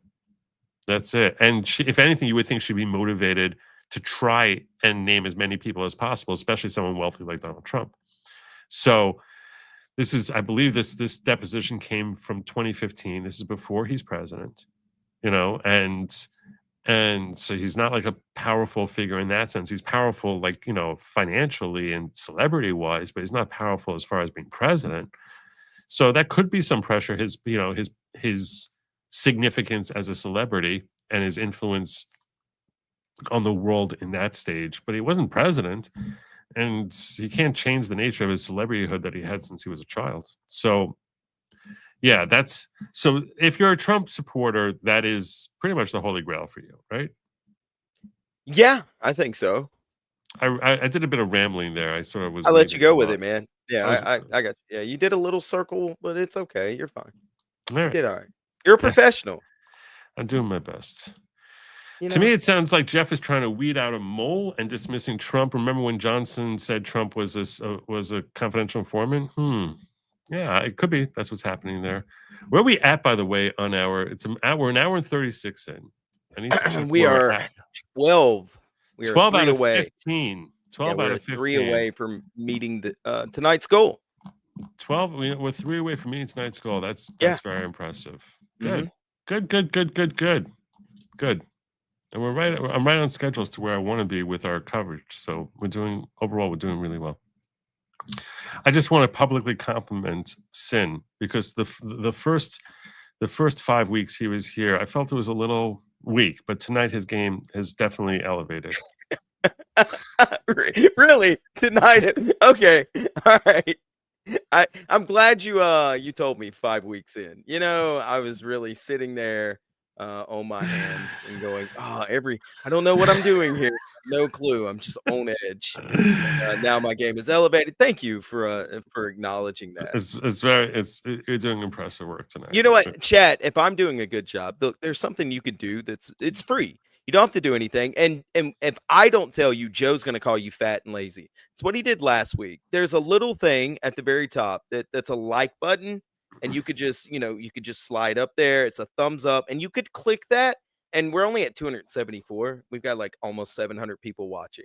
So it'd be fantastic if you could do that and let Joe know that I'm doing a decent job, and also show Joe that, y'all aren't fat. That's what Joe said last week. And I'm ashamed that he would do that to y'all. I really don't remember saying something of that. You don't remember a lot of things. I'm telling you, we're gonna have to start recording all the events and writing things down and holding you accountable. Okay? Yeah. All right. Wait, press the thumbs down button. Don't do that. Lester Bot E2K says, on shutdown, Congress shouldn't get paid, and we should lock them in until they solve it. No climate control either. They can sweat or bundle up until they get things sorted. I actually have a piece on that. If we get, I'm hoping we get there. I'm going to need to move along a little faster, but I think we may. And you have to put emails in the context of time, which Democrats cannot understand. Of course, they can't. New email chain dropped DM. You read from bottom to top in chain. Problem: Trump was at rally in Pensacola, Florida, not Geneva, Switzerland, on 12/8/17. Oh, so she shared something with me here. Let me see what she shared with me, if I can pull that up real quick. Yeah, I'll be right back. I'm gonna go grab something to drink.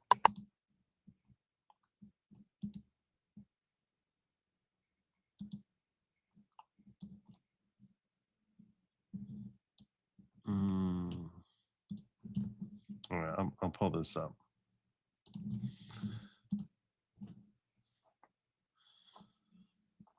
All right. So she wants me to read this from December 2017. Okay, I'm going to do this real quick out of respect for you, Kimmy. So we start at the bottom. This is with involving who? This is Jeffrey Epstein from I don't know who. We don't know who. Can we have dinner in Geneva on the 8th? I'll be there on 7 and 8 December and go back to Kuwait in the 9th.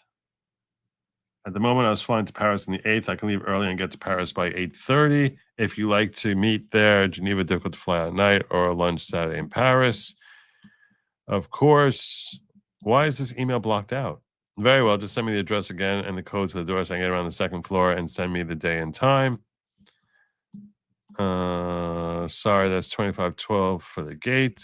Yes, I'm at the door, but wait my time. I don't want to come early and find Trump in your house. Oh, that's what you're saying. This thing, I don't want to come in and find Trump in the house. I don't even know why that implies anything negative about Trump. So this is what the victim supposedly wrote. I don't want to come in the door, and find Trump in your house. So you're saying that Trump was rally in Pensacola, not Geneva, Switzerland. No, the point is that the point of this email, as to how it's supposedly damning, is that the victim is afraid of Trump being there. That doesn't mean they're afraid of Trump harming them. That just means they don't want to run into Trump. They'd be like embarrassed or something like that. I don't know. You know, it's probably a joke that they don't think it's in 2017 now. In December of 2017, he's president of the United States, right? So, yeah, I think that this is clearly a joke, and it doesn't mean anything. But to Democrats, it's like, oh my, you see, they're afraid of Trump. Stupid. They're so stupid. We'll see when he gets back here. Where are we at? It's a 2001 question. 200 IQ move. If Trump has nothing to worry about, looking like he doesn't want them released, whips them into a frenzy to get them behind it. Oh, I forgot to answer that for him. I meant to answer that. When he gets back, I was going to mention the whole, my perspective on the Trump files, because we sort of flew off the bend when I was setting that up. But look, it's Beavis. Oh, you talk about that screaming guy. He looked really weird. Doesn't matter what the files say. The government can't be trusted. People will either believe the files or say they're fake, whichever confirms their bias. Yeah, the point that I was getting at, this actually touches on that, is if you're Biden, you would be releasing the files. You don't have to release all the files. You release all the files that relate to Trump. You don't have to release the Bill Clinton stuff. If there's anything incriminating to Trump, they would have released it.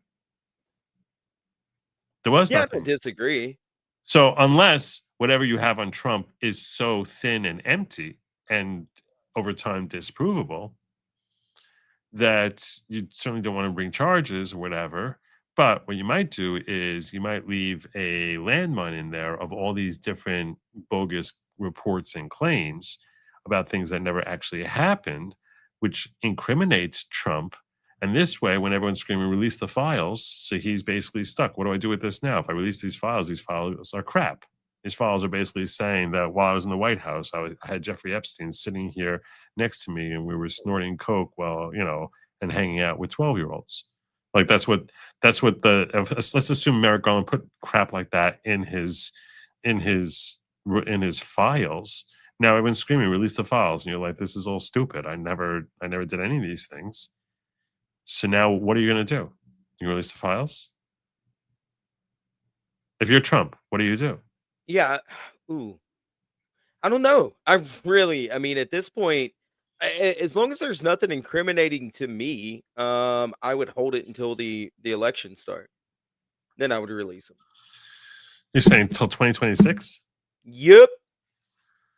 Oh. That's what I would do. Now he's going to take a lot of slings and arrows between now and then, even from Republicans for holding on to him. He has. But, I know. Oh, I know. I've talked to some very staunch conservative friends of mine that are super MAGA, and angry at him. Yes. Yeah. There's a guy who I'm very good friends with. I met him by Trump's inauguration. We both went to DC for his inauguration, and I met him there. His name is Diligent Denizen, and He is a diehard, like, grabbing this Epstein thing like it's like a bone. He's a rabid dog that will not let go of it, and he's furious at Trump over it, like furious. And I will say this: his FBI, his DOJ, completely bungled how they handled this whole thing. They made it look terrible. They made this look so bad, but they made it look like there's a cover up here. And it's the exact opposite of what we expected from Kash Patel. Of all people, Kash Patel is the one we expected to have transparency, and they look as dicey and shady as imaginable. Dan Bongino, when Dan Bongino got up there and said this, he did it, he killed himself. So it's like, I was like, Dan Bongino, the podcaster, would be mocking what an outright lie Dan Bongino, the assistant director to the FBI, just said. When he was a podcaster, if he had seen the director of the FBI saying what he said, he would be mocking it as being ridiculous and ludicrous. And the whole "trust me, bro" that Kash Patel did, and the way Pam Bondi is saying, "I'll release the files," I'm going through the files. Oh, we're not giving you the files. Everything there was a complete botch. It was an unforced error. It's like if you follow football. Yes. It was literally, you're running to the goal line and there's no defender within 10 yards of you, and you just start swinging your arms around in excitement and fling the football out of the back of the end zone. Like, that's what they did. It was just like, what the hell are you doing? You're a jackass. When you see a player on your team do that and you're like, you effing a-hole. Like, you get so angry at them. That's what this was. It was an unforced error. So, an unforced error in one of the worst areas you could possibly have such an error. So, and they've done many things right, but the worst thing that they did is the way they handled Epstein.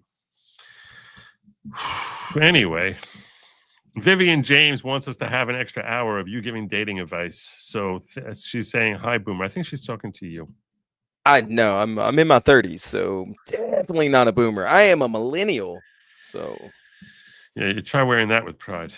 I like being a millennial. Whoa, hold on. In fact, since you're a millennial, you probably do wear it with pride. I swear to God. I'm getting attacked for no reason here. I don't wear anything with pride. All right. Pride is it's a flaw, and it's a fault in men. So you can be jealous of my youthfulness, but I just remember I didn't do it. Okay. It's not my fault. All right. Brian Olenkamp also trying to push us towards the goal, which Kimberly brought us over the goal. Thank you, Kimberly. This was green. You got to make sure you get the yellow one. You got to get the bare minimum yellow for it to register. Yeah, but it's still a yellow. You're going to count it anyway, right? I am counting it anyway. Don't count it. Matter of fact, don't count it. You know what he's telling you, Kimberly? Do better and super chat him also, because he's ungrateful. I was gonna super chat him $10, and he said, no, don't do that because YouTube's gonna take a cut, blah blah blah. He's just ungrateful for everything. Considering it was a double a double bet, right? He only actually deserves $5. But hey, it's whatever.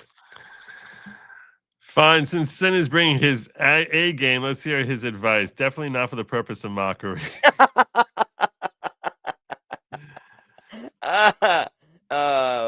Kimmy came through for me. Kimmy came through. The men for Kamala ad in your DM. Oh, I'll tell you what. I went out there in the woods several times, and I got dirt under my fingernails, and I immediately went and got a pedicure. But still, I was a big old tough man. But I wasn't. But Kim, I just want to be clear. If you can send me the other one, that'd be great. I'm talking about not men for Kamala. I'm talking about the one where they basically can we play the men for Kamala, though? They showed creeps who are supposed to be the Republicans voting for Trump, who want to control women's bodies or whatever, or like these really sweaty, gross-looking human beings. Says Good Logic doesn't look too bad for a 63-year-old boomer. Oof. Nice. He doesn't look a day over 71. Calm down, okay? Yeah. Also, chat, I know for a fact he uses that beautification thing on StreamYard, where it has an option on the service that we use to stream with that it can make you look prettier. That's actually defamatory. There's nothing. You're I don't, I'm not. The whole thing I we're don't- doing just ends over that That's, one. that's defamatory. It's No, because if this is me LawTuber beautified, sues if this is LawTuber me, sues co-host. if this is me beautified, oh my god, oh my god, that would be. Nick that'd would be cover that trial. Could you imagine? totally defamatory. My aunt would be watching it. She was a big fan of you and Nick covering all kinds of trial. Man, it would be. You know what? I'm here for it. I'd stream it on my channel too. I'd let my co-host run it. Y'all, they would fall asleep halfway through, but you know. Here's a little flash in the past of men for combo. This guy right here has never once sweated an 8-hour shift on a farm or doing anything. Oh, I was Look gonna at say that the only gut.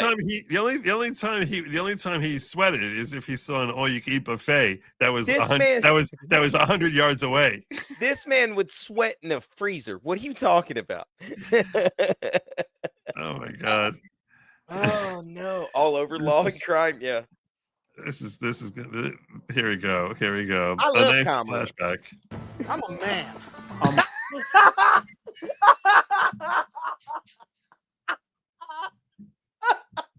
I can't. I don't know if I can make it through. I'm a man.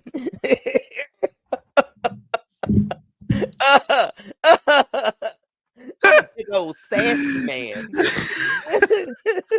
Oh my god! Oh my god! I forgot that it started like that.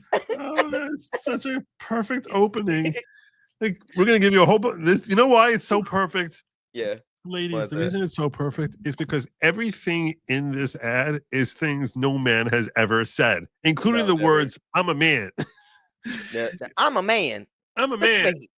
I don't even know what he's doing right. Is he feeding the chicken? There, he's feeding chickens. Okay. All right. Okay, buddy. Uh-huh. All right, here we go.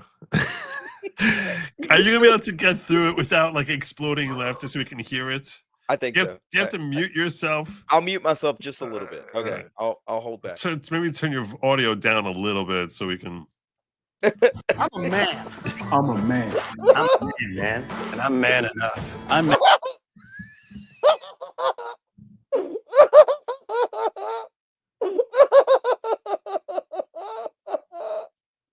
I'm dying. I'm dying. Oh my god. Oh my god. I'm man enough. I'm super manly. Look how manly I am. I'll tell you a secret about a guy on a horse farm. He's not running around with a button up like that on. It's just a white t-shirt. That's all he's wearing. He's not wearing. Look at. I'm so manly. I put my thumbs in my pockets. Like But like it looks like his leg. It looks like he's like swinging his leg back and forth, like with a come hither look. I bet. This is the type of man that rides side saddle. And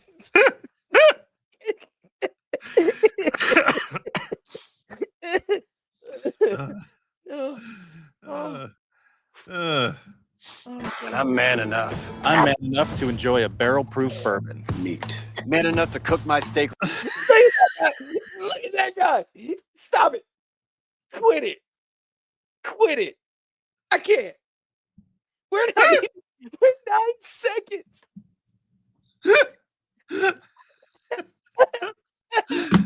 Oh my god!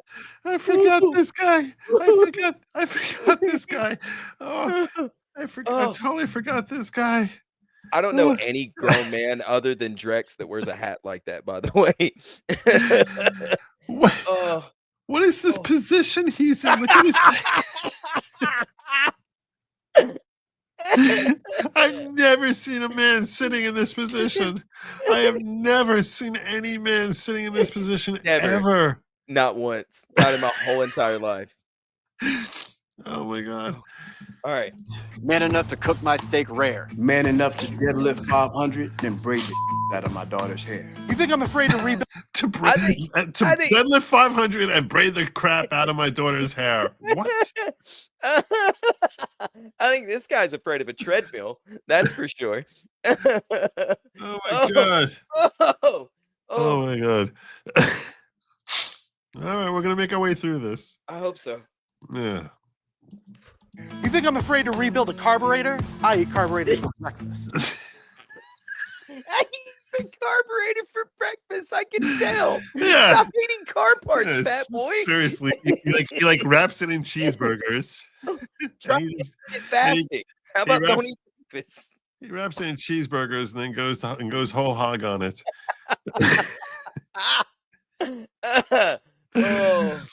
Okay. Oof. As if we're supposed to believe it's just the carburetor he eats for breakfast. That's all. Yeah. Well, I only had a carburetor for breakfast. Sure, buddy.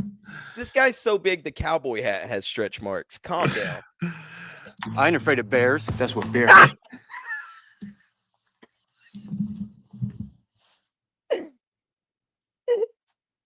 bet you're not. Ooh, it's the transmission. Somebody says in the chat.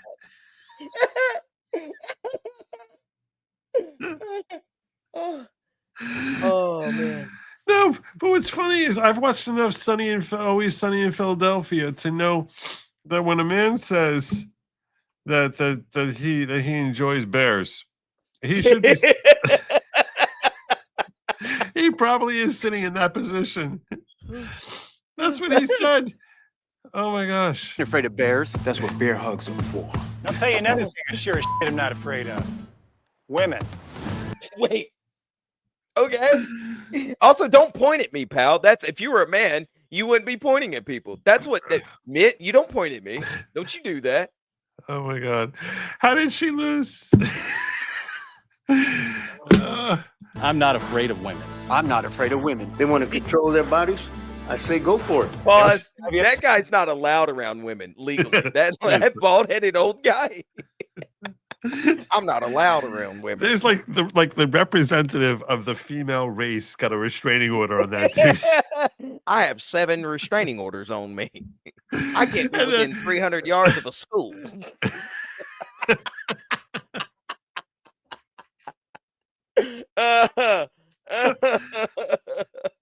This is what they think was gonna like resonate with the Rust Belt.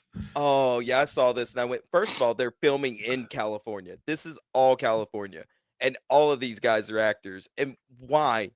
Why any of these guys? The worst possible actors. Okay. Afraid of family? I'm not afraid of families. They want to be childless cat ladies? Have all the cats you want. Woman wants to be president? Well, I hope she has the guts to look me right in the eye. That guy, I can't with that guy. I can't even look at him. I want to push him. I want to give that guy a swirl. You have to like. I can't with that guy. No. Every time I see this guy, I think he's filming a video for his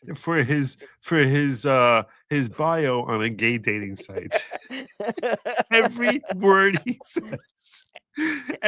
he says, just pretend he's literally just they clipped him while he's in the middle of filming his bio for a gay dating site. I'm not afraid of women because I'm not into them. No, just listen to what he says and tell me I'm wrong. Just listen to this next one. Well, I hope she has the guts to look me right in the eye and accept my full-throated endorsement. Because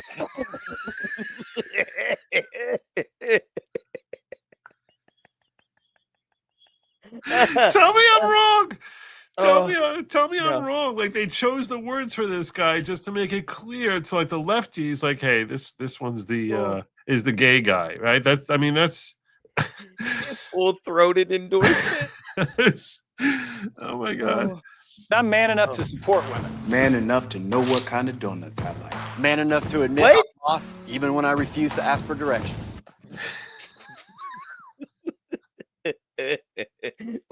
The one guy in the gym's like man enough to know what kind of donuts I like. You can say black guy. It's okay. The black guy in the gym because he's the only black guy. He's the only black guy they got, right? They got one. Yeah. So I can't. Oh my. Yeah, so the one black guy in the gym, he's the one who's eating donuts, which I don't even understand what the hell that's even coming in there. I've never once worried about what I'm going to get from the donut shop. I just go in, hey, give me a dozen mix. Yeah, it's That's because women don't know it. Women don't know what kind of donuts they want. Only men know that. Men know what kind of donuts they want. Women are sitting there. They're like, I don't know. Maybe I want a Boston cream. Maybe raspberry. I'm man enough to know what kind of donuts I like. Lesbians wrote this ad, probably. Oh, this is so good. Yeah. Man enough to admit I'm lost, even when I refuse to ask for directions. Man enough to not. Men don't get lost. No, we don't. And I will never ask for directions. Forget that. Yeah. No, we don't get lost. It's that simple. And by the way, it's 2020. He's filmed this in 2024. There's GPS. No one's lost. Okay. Nobody's lost. It's literally you just put it in an app and boom, you're not lost anymore. Like even the most clueless individual on earth is not lost anymore. Man, young women from reading Little Women. Or one of those pants books that the sisters like. I'm man enough. One of those pants books that the sisters What? like. That reference is back from when I was in like high school. Like that is an old ass reference.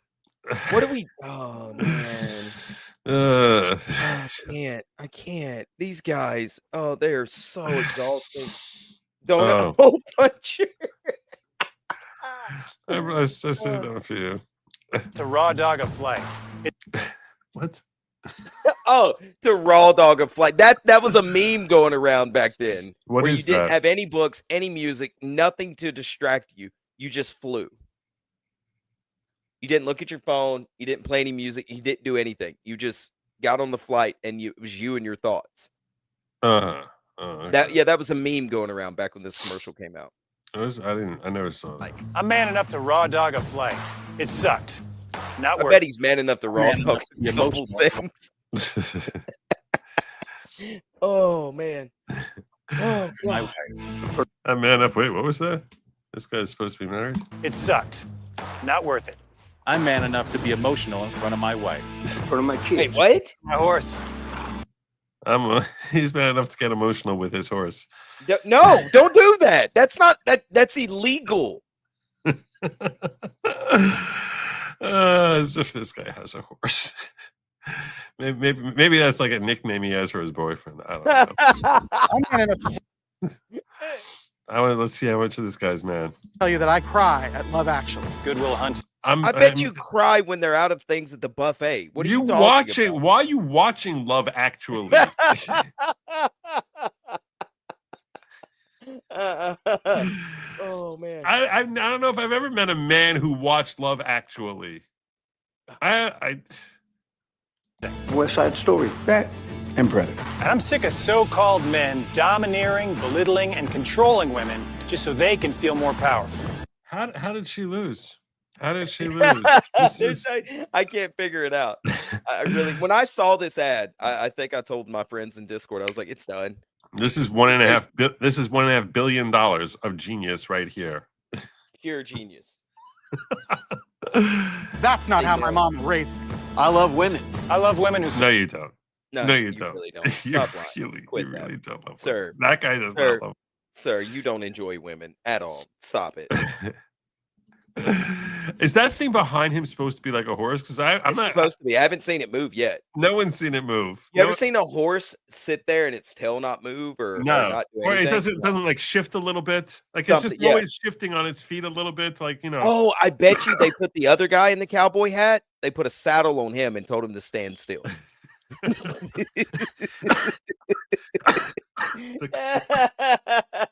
You mean the carburetor breakfast eater? The carburetor guy, yeah, the guy who ate a whole transmission. I had a whole Chevy one time. Support their families. Women who decide not to have families. Women who take charge. And I'm man enough to help them win. Stop sitting like that, bro. I can't. Oh, I'm so glad that's over with. My eyes twitching. The thing about that ad is it was basically showing you we have no idea. Those you guys over there who are hoping will vote for us, we have no idea what you're like at all. And we're the perfect leader for you. We're the perfect leader for you, and we have absolutely no idea how you think, feel, act, or look. We know nothing about you. We've ignored you all the time. We're asking you please vote for us, and we're displaying for you just how utterly ignorant we are about you. Yeah. Let us film a masculine commercial in California with a bunch of actors that have no masculinity whatsoever. Yes. Yeah. It's like, and then we'll run that in the Rust Belt and in the Southeast. Nailed it. Way to go. Yeah. I love the Wednesday Joe and Sin buddy cop episode. So thank you. Thank you very much. Creepy GOP men ad in DMs. Thank you. That's what I really wanted. Oh yeah, like that one wasn't gold. Are you serious? No, that was amazing. You lost that one to the ether forever ago. That was great. That was great. But yeah, it wasn't on point with what I was. Yeah, the point you what I were was trying looking to make for. is Yeah. now they want to show. They want to ingratiate us first, right? And show us what real men are, and then they want to belittle us on the other side. Okay, so Kimmy, you gave me the two women winking at each other, which that wasn't the creepy one I was talking about. I'm talking about it looks like a whole bunch of weirdos who are like sweaty, like an old priest who looks like he's like collecting children, and he's maybe it was an SNL skit. Maybe it was, but I feel like I remember what you're talking about, and if I remember correctly, they sort of wiped that from the internet after it came out. It got so much backlash. I feel it was like that's what creepy. happened. They looked like they had kids in the basement, and they were saying the type of things that Democrats think MAGA believes. Mm-hmm. You know, yeah. So it was like, it's my decision what a woman does with her body, and it's like, but it's like some creepy, some creepy guy like, yeah, we get to decide what happens to a woman's body. Like, Please stop. Weird. It's Stop like doing that. weird. What the heck is like? What am I looking at? Type of thing. So, cue the 2.5 Men song. I don't know that song, but I was never a huge fan of that show. Watched it a little while. I mean, I haven't watched TV though in forever. So. Yeah, what Kimmy shared with me was that ad of two women who are telling their Republican husbands, "Yeah, I'm voting for Trump," but winking at each other as they're voting for Kamala. Yeah, I remember. Which was basically a reminder that the entire Democratic Party is about subverting the family and breaking them apart from each other, and basically tries to steal away members of your family from each other. That's basically what it was. Watch as we teach your wife to lie to you. Yeah, exactly. Yeah. Good job. We're encouraging disharmony in the home and deceitfulness. I can smell the soft hand lotion through the screen over and over again. The ad was written by California wine ants about what they think men are like. Yeah. Yeah, exactly. There were zero men involved in the creation of that. No. It's like the producers hang out late in the gay bar and remember they forgot they're going to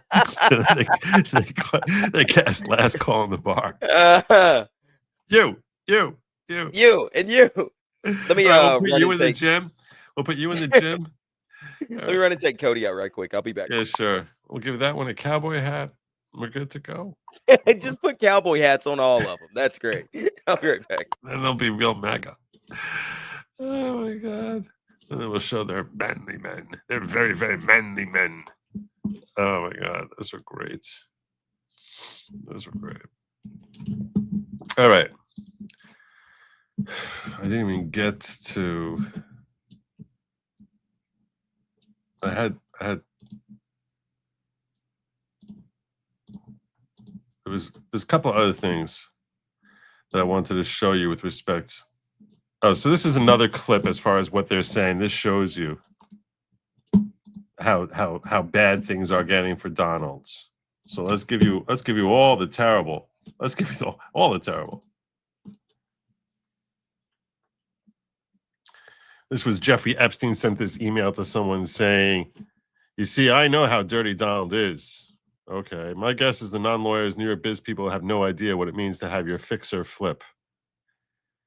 That's not anything. That means that this guy is involved in shady business. That's what he's claiming because it's his fixer who's flipping, not his pimp, right? No, or his, I don't know, some guy would be a hookup for if it was involved in what the left is claiming is involved in, it wouldn't be his fixer flipping, which is Michael Cohen flipping on him. But yeah, because what it starts the conversation. Here's stuff from New York Times I thought you found interesting. The principal case for impeachment is clear. What missing is courage. I think he makes the argument that it's his Trump's money making it not illegal. This is they're talking about this story with the 34 felonies. Though he said he only found out afterwards, and the fact the coins and diamond was billed as services rendered and grossed up. I'm sure his account is flipped anyway. I did talk in detail to Star yesterday regarding indictments, how Trump can make a deal. Clinton's trash, yes, Star. What is this? And then ultimately, it's the issue is failure to disclose, plus the fact that he lied his ass off about it makes clear that he knew it was illegal. That's not true. You see, I know how dirty Donald is. My guess is non-lawyers and your business people have no idea what it means to have your fixer flip. None of this has to do with sexual activity. This is all business. So they're kind of really desperately trying to find something.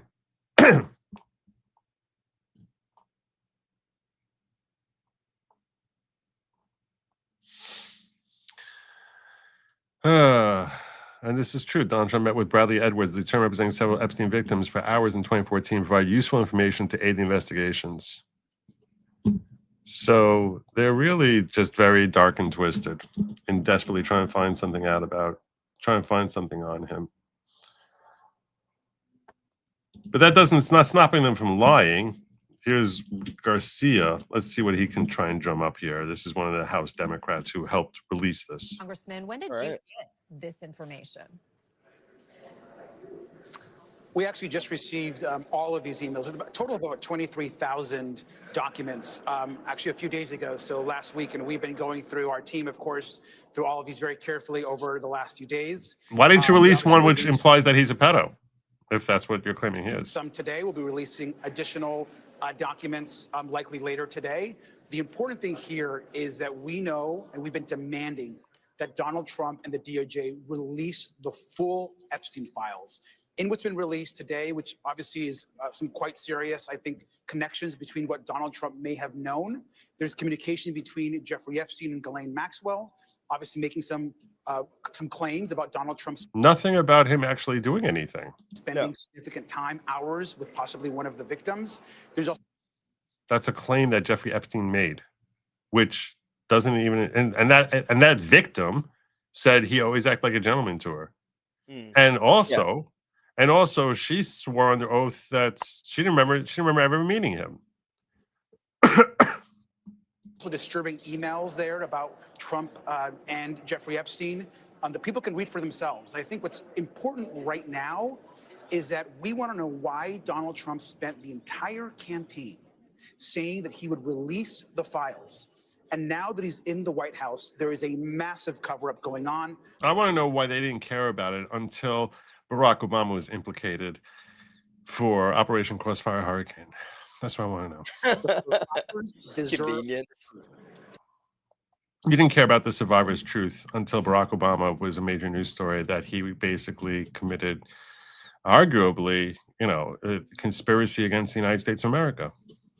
So, yeah, I wouldn't say treason because I don't like to use hyperbole, and particularly when I'm talking about legal charges, since I am an attorney and people might take that seriously.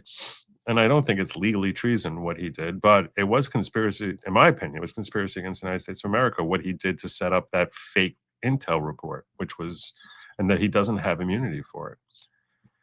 I had two more clips that I wanted to share with you guys here. This was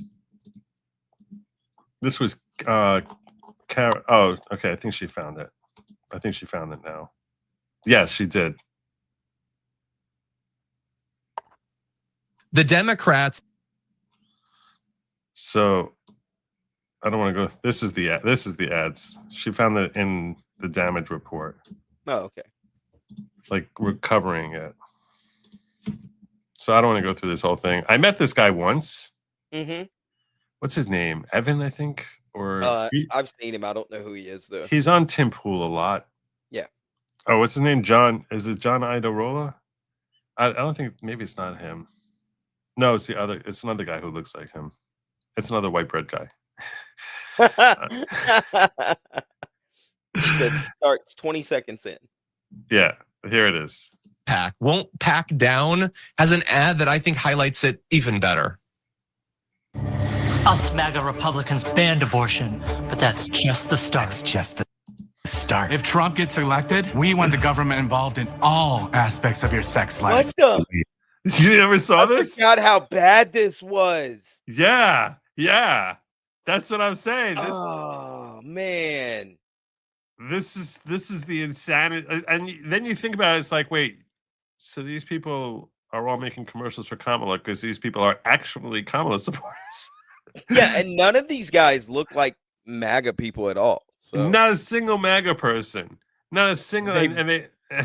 That's what I was saying. The creepy men that they were basically implying, that's what MAGA is. More involved. Way more involved. When you have sexual intercourse, it should be illegal to use contraception. No pills, no condoms. Your genitals are reserved for procreation. If you freeze 12 eggs, you should be required to have 12 babies, or else you're a serial killer.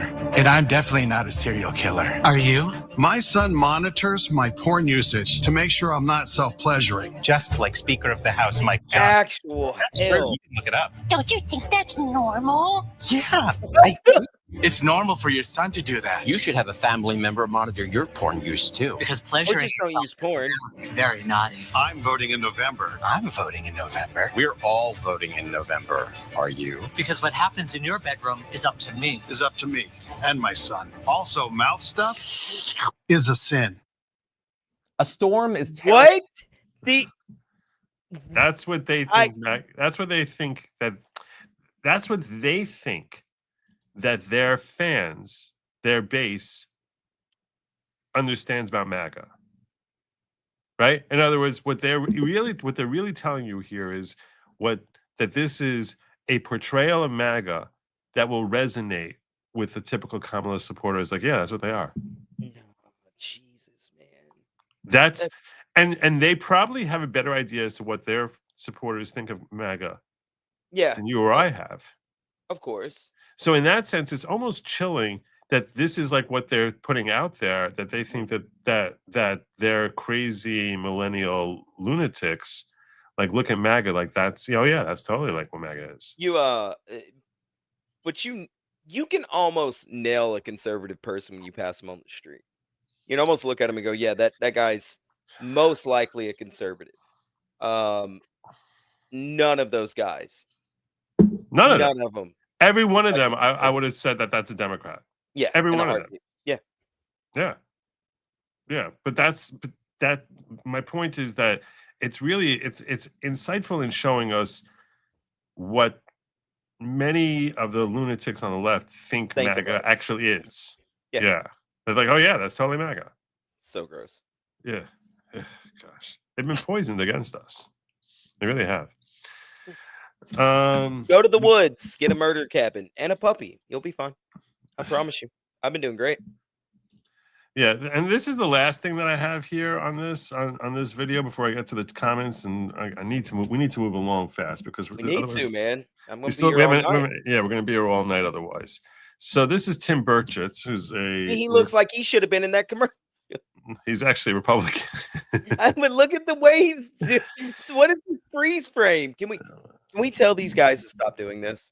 It's hard to set up your freeze frame in the beginning. I became more cognizant. I became more cognizant of it. Keep your mouth closed before you hit play. Before you hit record. This is a rookie video guy. That's what he's showing you here. He's a rookie because I learned it's not a natural thing to make sure your face looks normal before you start talking. Just keep your mouth closed. Yeah, but that's but that's something you need to actually think about and do enough videos that you realize, oh, I really need to do that because this just looks bad. Yeah. So. Hey everybody, Tim Burchett just left the House floor, and I tried to do a UC unanimous consent of tried to get the Epstein files, get it straight to the floor, just to cut out all this nonsense, and and the Democrats blocked it, oddly enough. Now here they've had it for 4 years, and they obviously if there's something there about Trump, they would have released it, and now they're all, let's get it out. Well, I just made a motion and bring it straight to the dadgum floor, and they block. Why are they blocking it? I wonder why. Exactly. But what about the victims? Oh, Garcia, what about the victims? What are you worried about the victims? They're all full of crap. Blocked it. So this is politics. It has nothing to do with what's doing what's right. I mean, it's Washington, D.C. to a T. And again, they ought to be ashamed of themselves, but they're probably not. Thank y'all for sending me here. All right. He should have started with that same face he made at the end. He could have started with that even. That's it. That's all you got to do. Just keep your mouth closed. Yeah. Like when you're about to film something, keep your mouth closed.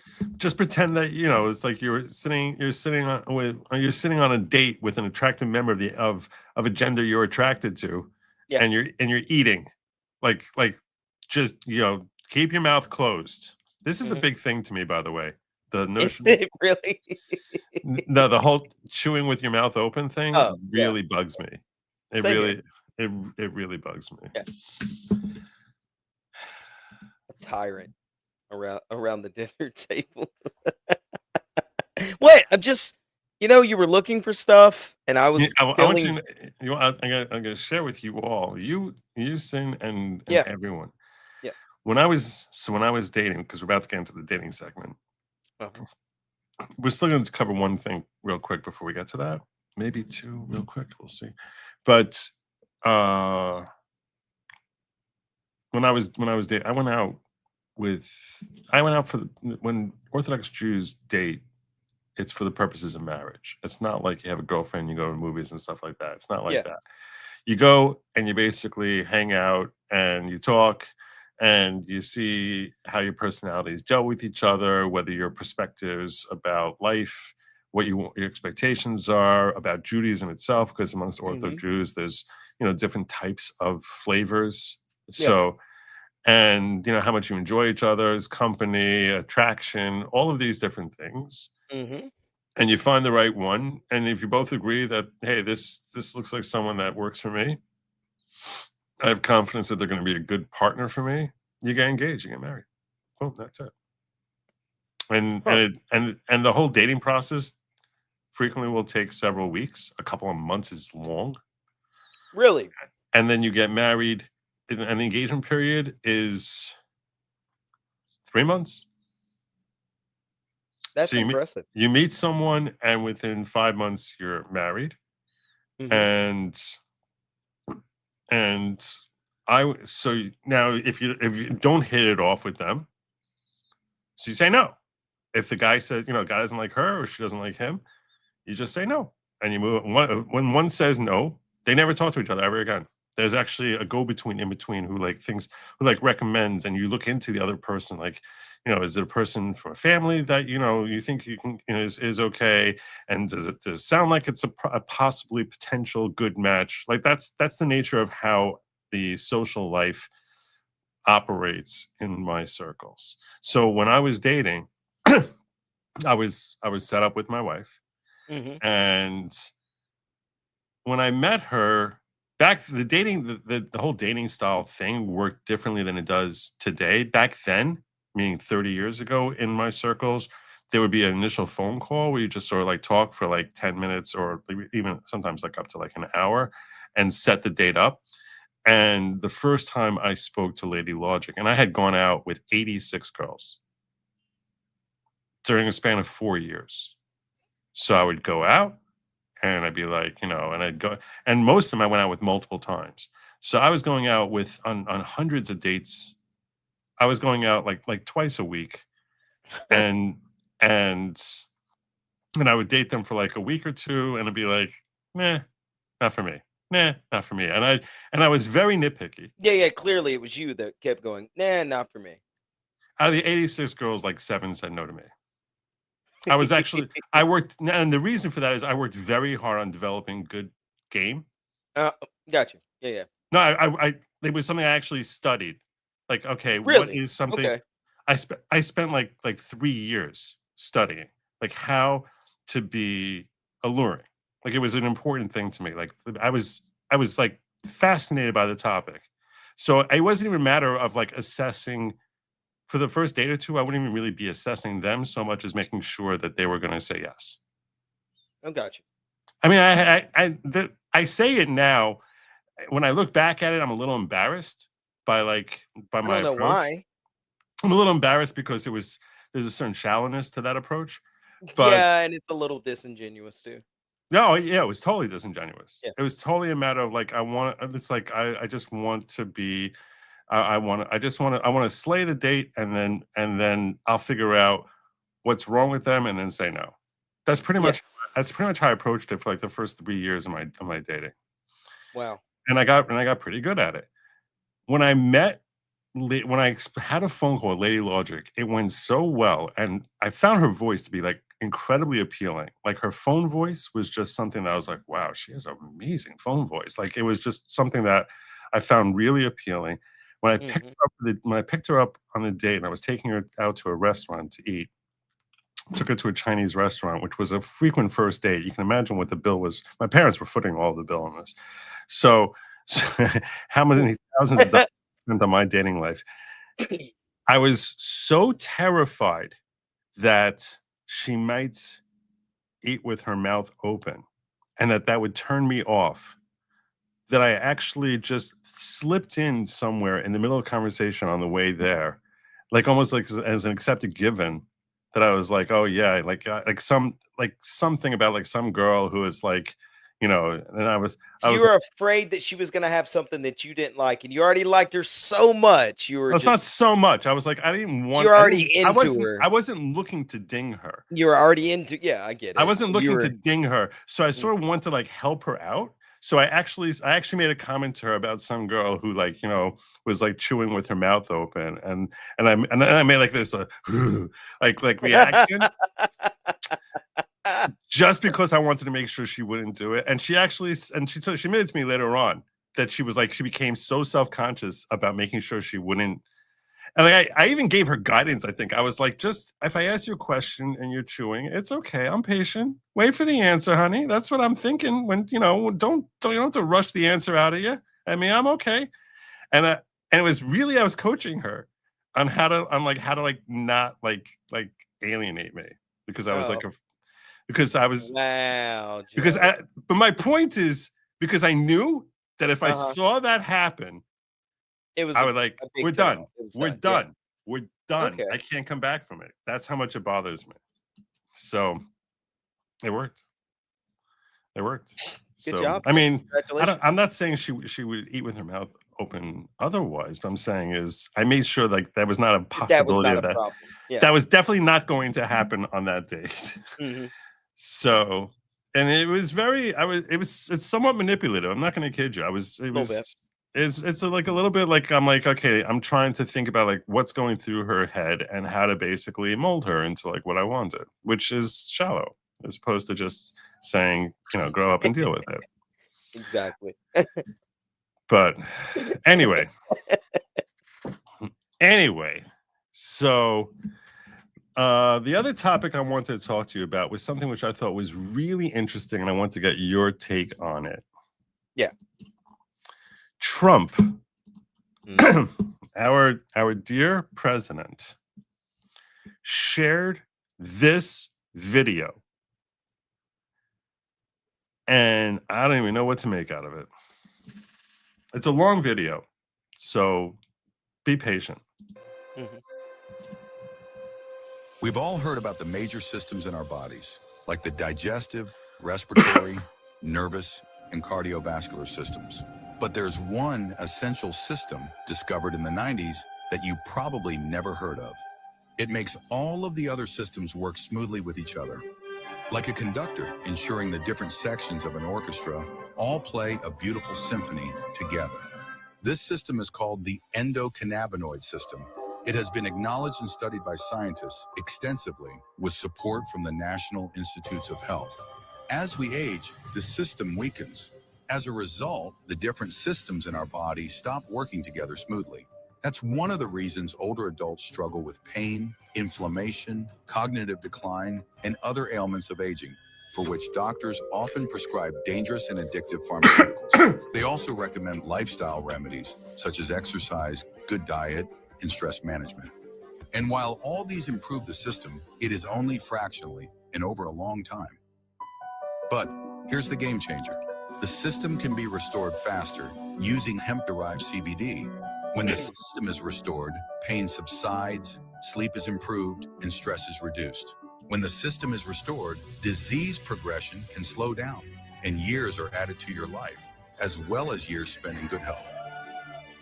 And 20% of seniors are already using CBD today for pain, arthritis, cancer symptoms, sleep disorders, Alzheimer's. I think you get the point. Yeah. He's basically promoting marijuana for the elderly. Yeah. Is this surprising to you at all? For Trump to do it, yeah, especially Mr. What he doesn't do anything, extracurricular. So for him to be such a straight edge guy, for him to he's promoting it. He's putting his seal of approval on it. Yeah, no, it is. It's very surprising. It's. I mean, some states it's not even legal, right? I think there's No, yeah. So they've actually outlawed Delta 8, I believe, in my state.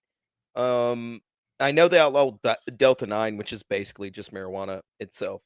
And it's I know I don't take extracurriculars, but my father, for example, was using the Delta 8 stuff to keep him from having to take pharmaceutical pain medication he had some sort of rib injury a long time ago, and it worked for him.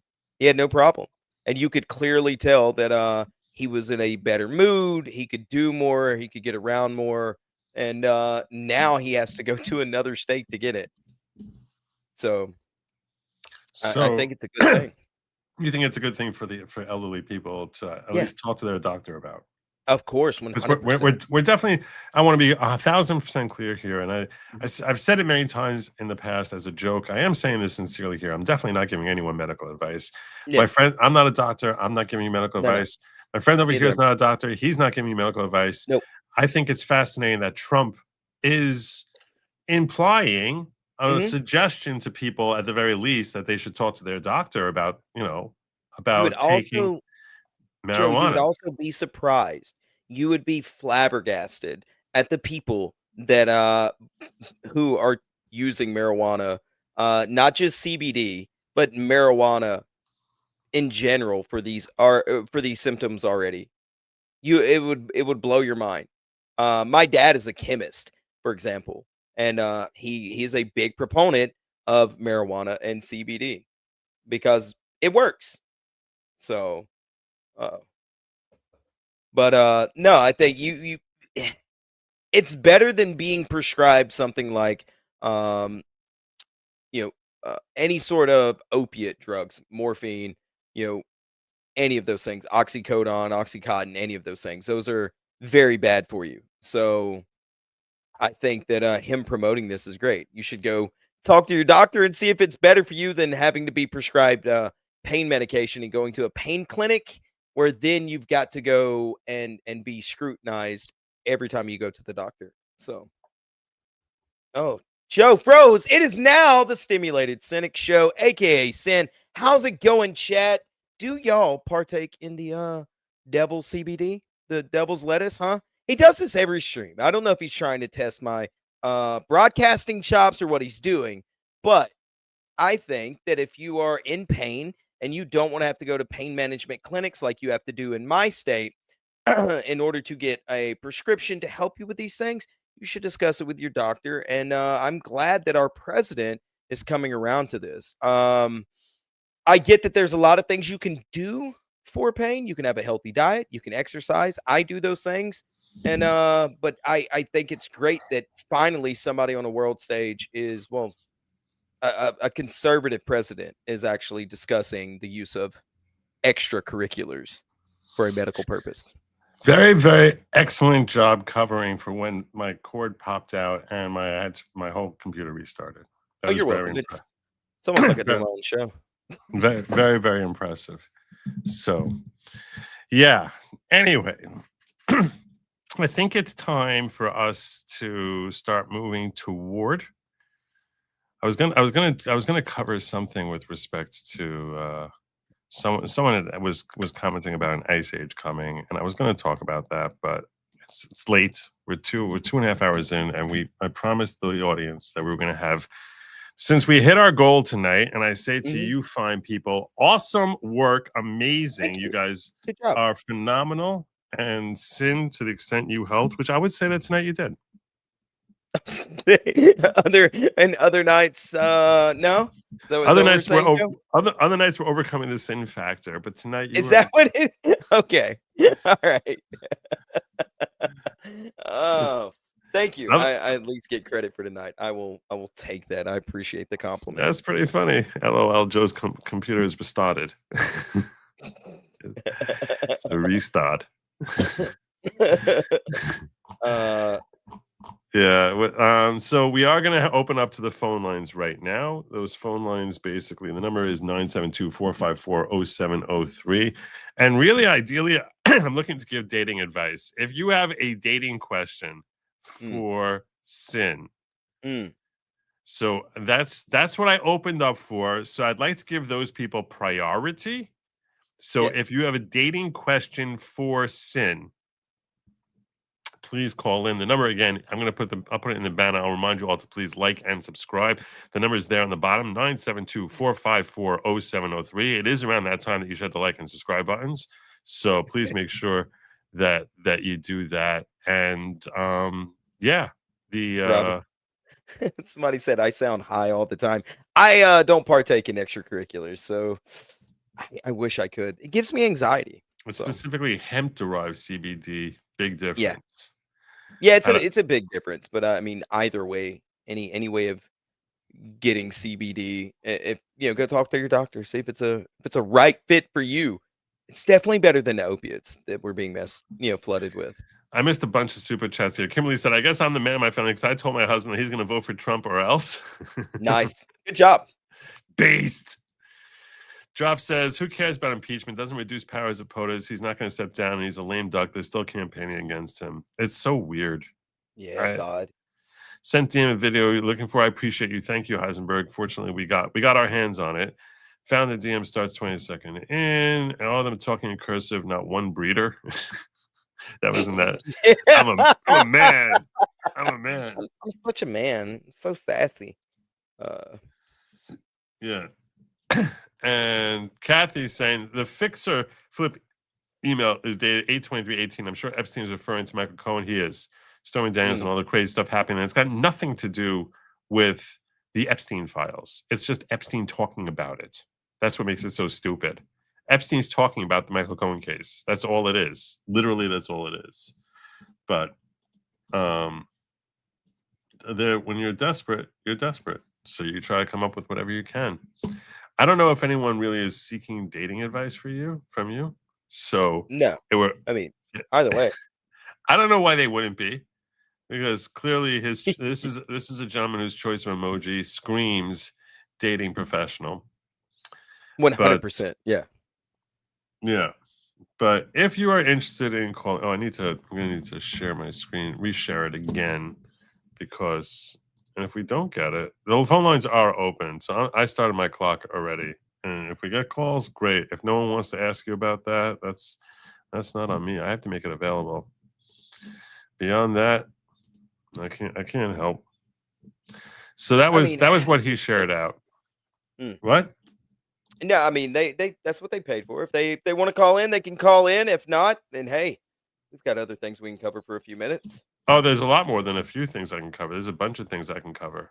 So how do you actually feel about the CBD stuff? I mean, with it being a conservative president pushing this. So I'm very much a novice in this area. I smoked for decades, but when it came to marijuana, so my experience with marijuana is very limited. I never did drugs like hard drugs in my life. I'm not like whatever one you're going to list there. I mean, you asked me if I took it. The answer is no. The hardest thing I ever took was marijuana. The first time I took up marijuana, I was doing something that they say you're not supposed to do, which is I was having a cigarette while I was smoking marijuana, which is something you're not supposed to do. I got so nauseous from it that I was spewing like a lunatic. Like I couldn't stop throwing up. Mm-hmm. But I tried it again, and it was like not bad. I've had it probably like 5 times in my life, and it's okay. It's like, it is. I've, it's fine.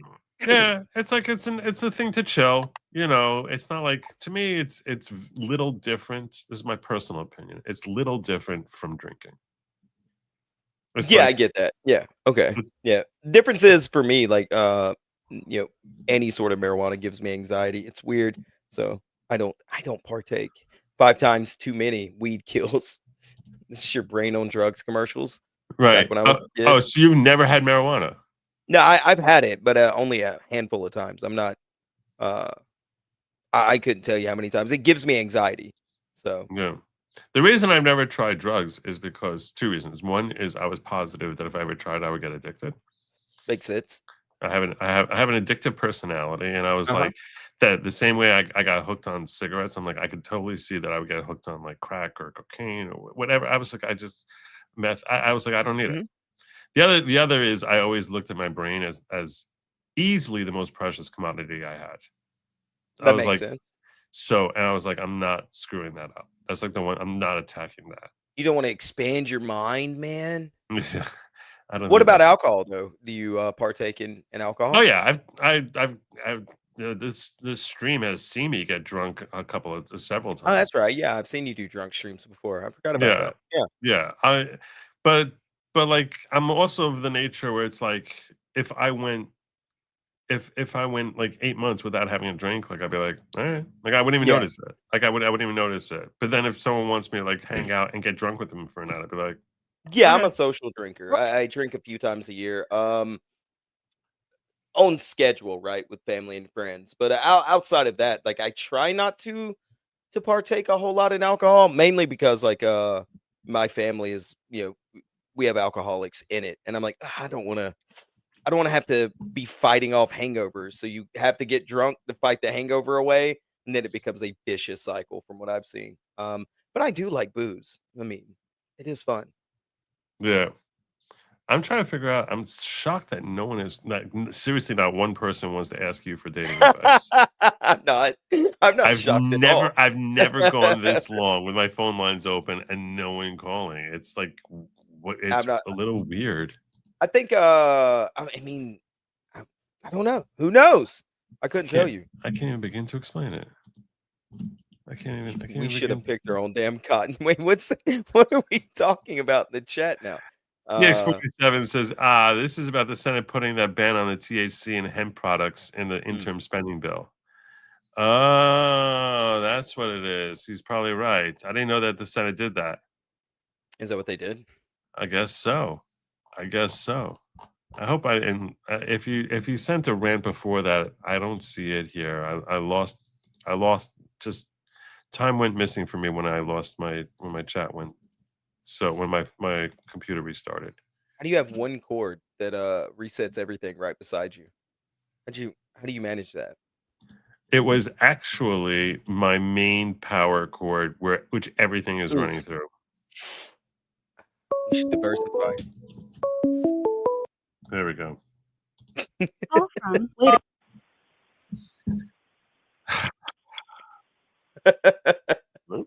Hey, Shy. Hello. Shy. Hello. Does he hear me? I don't know. You had this problem last time.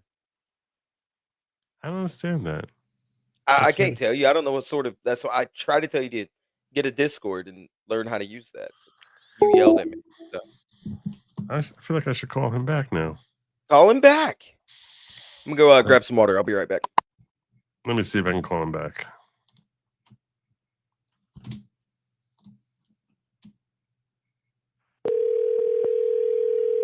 We're gonna try and remedy this situation. Yeah, can you hear me? Hello. He doesn't hear me. Hello. That's so weird. Well, that's not gonna work. Let me try something. Let me see if I bounce him out. Shy, are you there? Can you hear me? Hello. I don't understand. You don't hear me? Let's try the next one. Call from D. to accept. D, can you hear me? Oh, that's not good.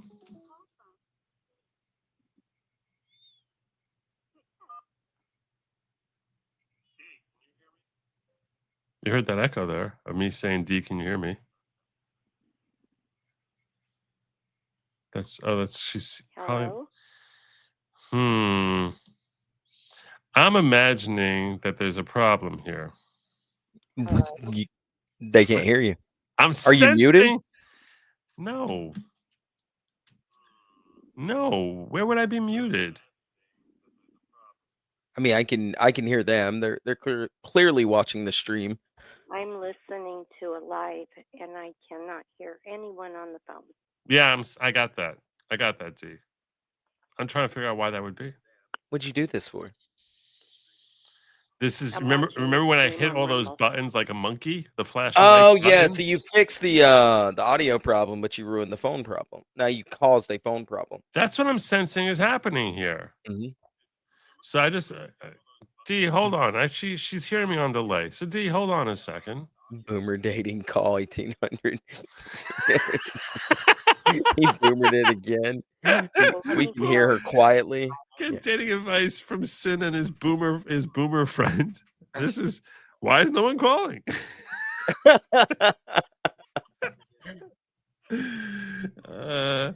Okay, let me see if I can figure out why this audio isn't going here, because this is not cool. That's why I'm calling. Yeah. We're hearing you on delay here. All right. I'm working on it. Let me see if I go to my audio settings.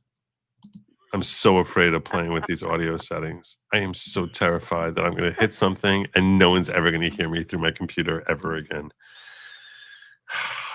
This is a very dangerous. I'm about to play a very dangerous game. All right, here we go. Should I share the screen with you so you can see what I'm looking at here? Sure, why not? All right. This is what we got going on here.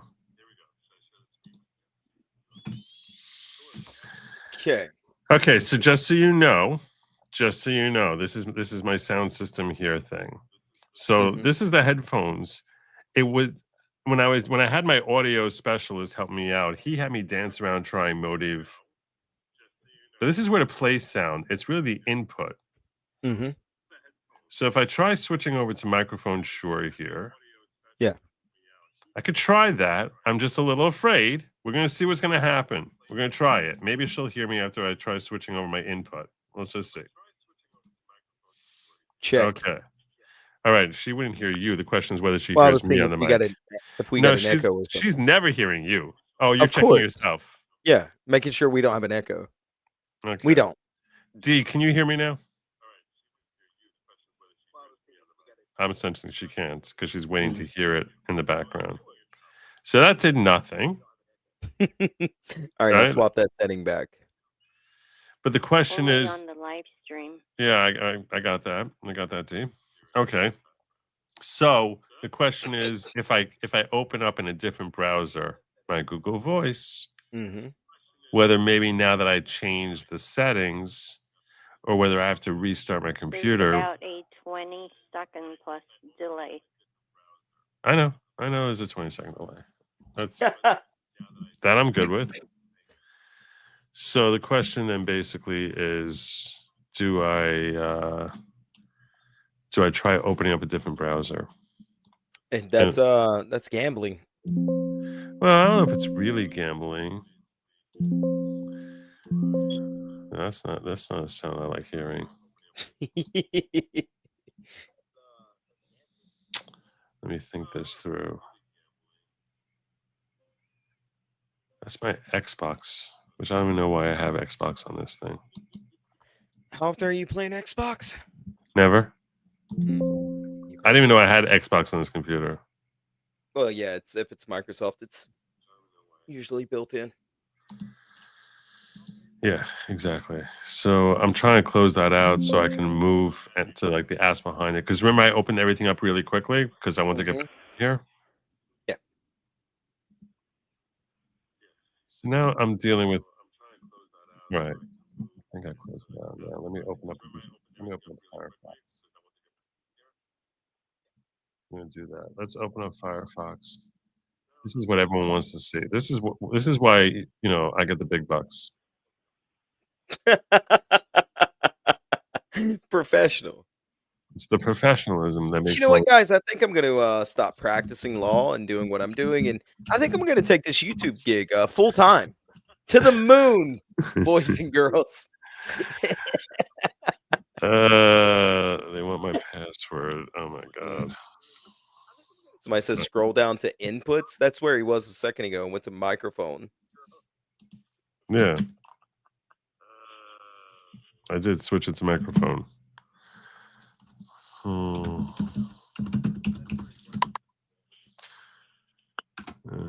god, I don't even know what my password is here.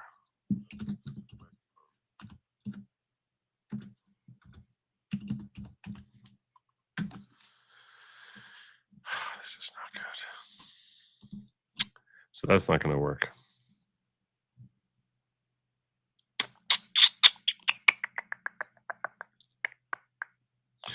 Let me try restarting Google Voice.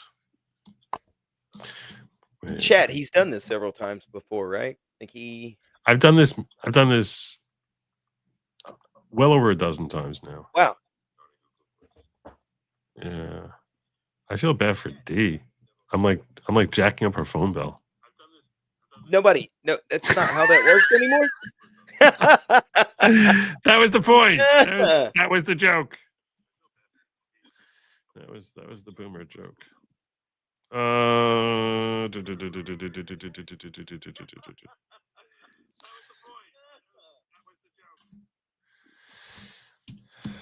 right. What I'm gonna do is this. I'm gonna tell you, D, I'm hanging up on you now.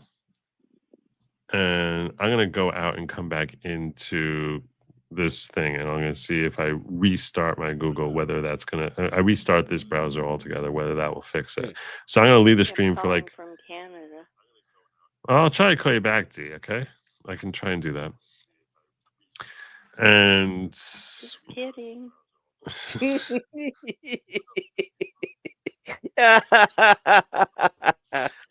all right, let me I'm gonna close my browsers down. I'll be back in like 30 seconds. I'll call back. Yeah, that's a good idea because you're gonna need to. This segment's gonna be over by the time he figures out how to use his own technology. This guy, I don't get it. He's paid to do this. This is his job, to run the cult and be a professional, and he can't figure out how to use Google Voice, which would be a lot easier if he just learned how to use Discord and then modded somebody to keep people muted, and then he could rotate the caller in and then rotate the caller out, and it'd be very simple. Y'all could all join in. You could be in there talking and having fun, but this guy is definitely afraid of technology. That's why his keyboard is a typewriter. So I don't understand what that means to have a keyboard that isn't a typewriter. What do you have, like just like A through Z in order on what you have? What is that even? I feel like you have like a manual typewriter somehow connected with a ribbon and everything. Like in a it. tick tick tick tick tick tick Yeah, ding, like tick tick somehow, tick tick yeah, ding. yeah, exactly. That's what I'm picturing. Zip. Exactly. Ding. Zip. He figured it out. All right. I'm gonna try to open up Google Voice and see if if they're gonna hear me over there. All right. All right. We're gonna try to redo this. I'm a little bit. I'm doubting it's gonna work for one reason or another, but I'm gonna try anyway. Oh, I don't even have a number. That was like a blocked call. So I'm gonna try Shy, the guy I called before. We'll see if I can get him on the phone. I hope he doesn't get mad at me.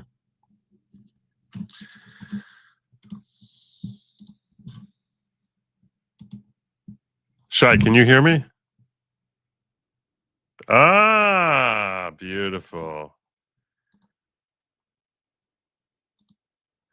I have figured out technology. Hold on, I gotta share. I have to share the screen first. No one's gonna hear you otherwise. Okay. All right. Now. Can you guys all hear him? Talk, Shy. Can you guys hear me? Yeah. Yes. Beautiful. Chat is saying they can hear me. Beautiful. Look at this. You see, you all thought had no confidence in me. You wasted 30 minutes. It wasn't 30 minutes. It was 20 minutes. All right, that's possible. But yeah. All right, Shy. This is actually my friend Shy. This is a guy I actually know in real life. Oh, okay. Who, Nice. yeah. So I'm thankfully happily married. I just called in to say hi to you guys, and I always look forward to Wednesday night. Or just calling in to say hi. Okay, adios. Call from Heisenberg. Heisenberg. To accept, press 1. All right, but that was helpful. That was helpful. Heisenberg. We're still boomer here or what? No, we're good. You hear me, right? Yeah. Awesome. All right, Heisenberg. What's on your mind? Yeah. Nothing much. The dating guru is here in the house. I have him here in the house. Why are we putting this? I've never said that whatsoever. I'm unfortunately getting divorced. Oh, in the years. Mm. So, I guess I need to figure out what's happening now in the world. What do I do? First thing you do is hide your money. Yes. Right. Absolutely. Definitely hide your money. But you're asking in a social sense, like, I mean, what stage are you at in your divorce right now? Are you like? It's filed, not completed. It's filed, not completed. Wait until it's completed. First of all, that's what I would do. How long till you think it's gonna take for it to be completed? Like, are you like a couple months away, or like years like away? 4 months away. 4 months away. 4 months away. All right, so I that's really just called to try to help out your phone situation. well, yeah. I appreciate that. That's very kind of you. I mean, if I was in that position, what I would do is I would find me a I local do, church. yeah. I have to think about where I go from here. So. Right. He's talking Heisenberg. So like, you have to respect the guru. I know you can't hear him. I get that, but like, so when he talks, I'll hold up my hand, and that way you'll know to stop talking. Well, it's just what I would do first is I would find me a local I'm on my church. phone, so I don't actually see the other part. There's that problem too. Yeah. All right. He's about to explain what I'm gonna translate what he says, because when he says, he tries talking over everyone's head. So I'll just try translating it into something. What is there to translate from that? What are you doing? Go Okay. ahead. So he said his first thing is he said that's a good idea. Okay, go on. That's It's a good idea. That for me to translate. That's not what I said at all. Just go ahead. You've heard me say what I would do twice. So what would how you? come we can't get? He's how gonna. come we can't get him in here. The way the system works, the only way I can get him in is seriously if I had him on the phone and did like a conference call. Yeah, next time I'll do is I'll get a Google number. Right. So this is kind of like he's not saying he's the going to get a best- Google number. And then I will. It's not I'll the just best tell for when I have someone in studio. Yeah. Right. But right. it's great talking to you, Joe. And, But he's got don't hang up yet. He's got some advice for you. So what do you? All right. Okay, give me 30 seconds and I'll try to convey what he's saying. What do you got? It's very simple. The first thing I would do is I would find me a local church, and I would start there because you're going to want a godly woman in your life. You're also going to want God in your life. Going through something like a divorce is a very, very huge undertaking. Are you a religious man, Heisenberg? Not really, no. He says you're screwed. Basically. Outside of that, the problem is nowadays you're looking at. Because he's basically saying go to a local church and like try to find a godly woman. That's what he's saying. I'm kind of bending towards that, but I mean, it can't hurt. I don't know. Like, it can't hurt. I'm like pro-Semite. I love you, Joe, and this community here and everything. Thank you. And I don't know if if you remember, but I've several times. I feel like, you know, I've asked you to do prayers for us, you know, and Right. you know, like, and I really appreciated that, you know, like I felt like it was us, you know, actually doing something for the world. Right. So I do feel I will tell you this, when I pray,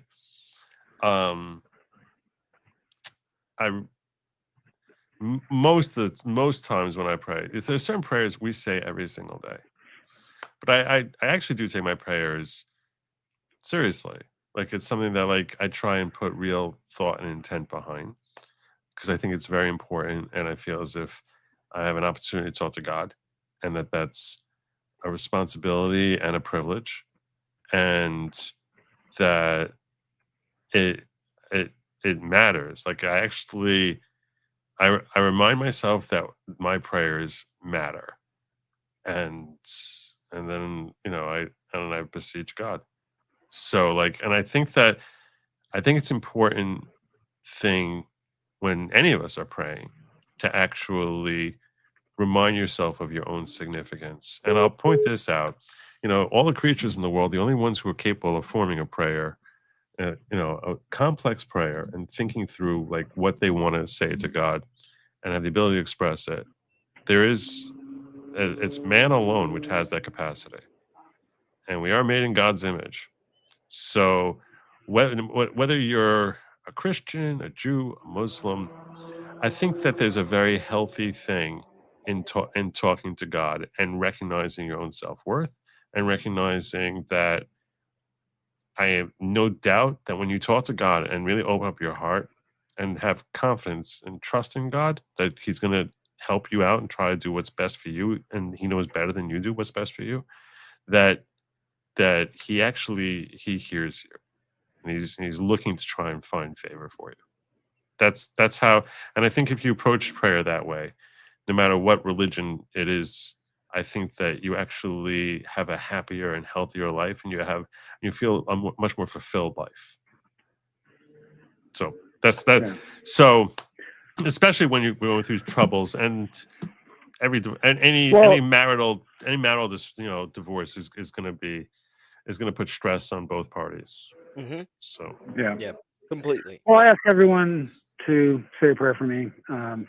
You got it. Get through this process and the other side. And also, again, I'd like to anybody else who is faithful to pray for Scott Adams to Amen. Have a good outcome on his treatment, but he's not doing that great. So, amen. He's a very significant. He's a very special voice, and the world needs him. So yeah. All right. Thank you, Heisenberg. Appreciate the call, brother. Yeah. All right. Have a good night. All right. Is everything just going to be all like when people are asking dating advice? Is it all going to be Jesus-y, or are you going to be able to like give some actual? No, I can give actual dating advice, but if you're going through a divorce and the guy sounded at least in his 40s, He's married 20 years. He's you might want to go to a church, because you don't want to be jumping on Tinder or any of these other, Plenty of Fish or whatever, because those out there are more of a meat market nowadays. It's nothing but hookup culture, and I don't know if that's good for the soul after 20 years of marriage. Yeah, maybe we'll get another Roger Stone deposition. I don't get that joke. I don't get it. Do you get it? I don't get it. Okay.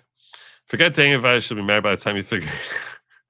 I would call Dee back, but she blocked her number. So when she called in, it was like an unknown number. So I wouldn't be able to do that. I appreciate the comedy segment of the stream. Thank you. Thank you very much. There is someone who tried calling me a couple of times. I'm thinking about trying to call them back. Try to call them back. Yeah, Tinder, Plenty of Fish. Tell me you have herpes about telling. Exactly. Now those They didn't give a name. Accept, press 1. To send a voicemail. You got to turn down the radio. Turn the radio down. Turn the radio down. Turn it down. You got to turn down the radio. They didn't give a name. Turn the radio down. All right, I'm done here. All right, we got D again. Accept. D. Hey, Joe. Hey, now you hear me. Yes, and you were not blocked.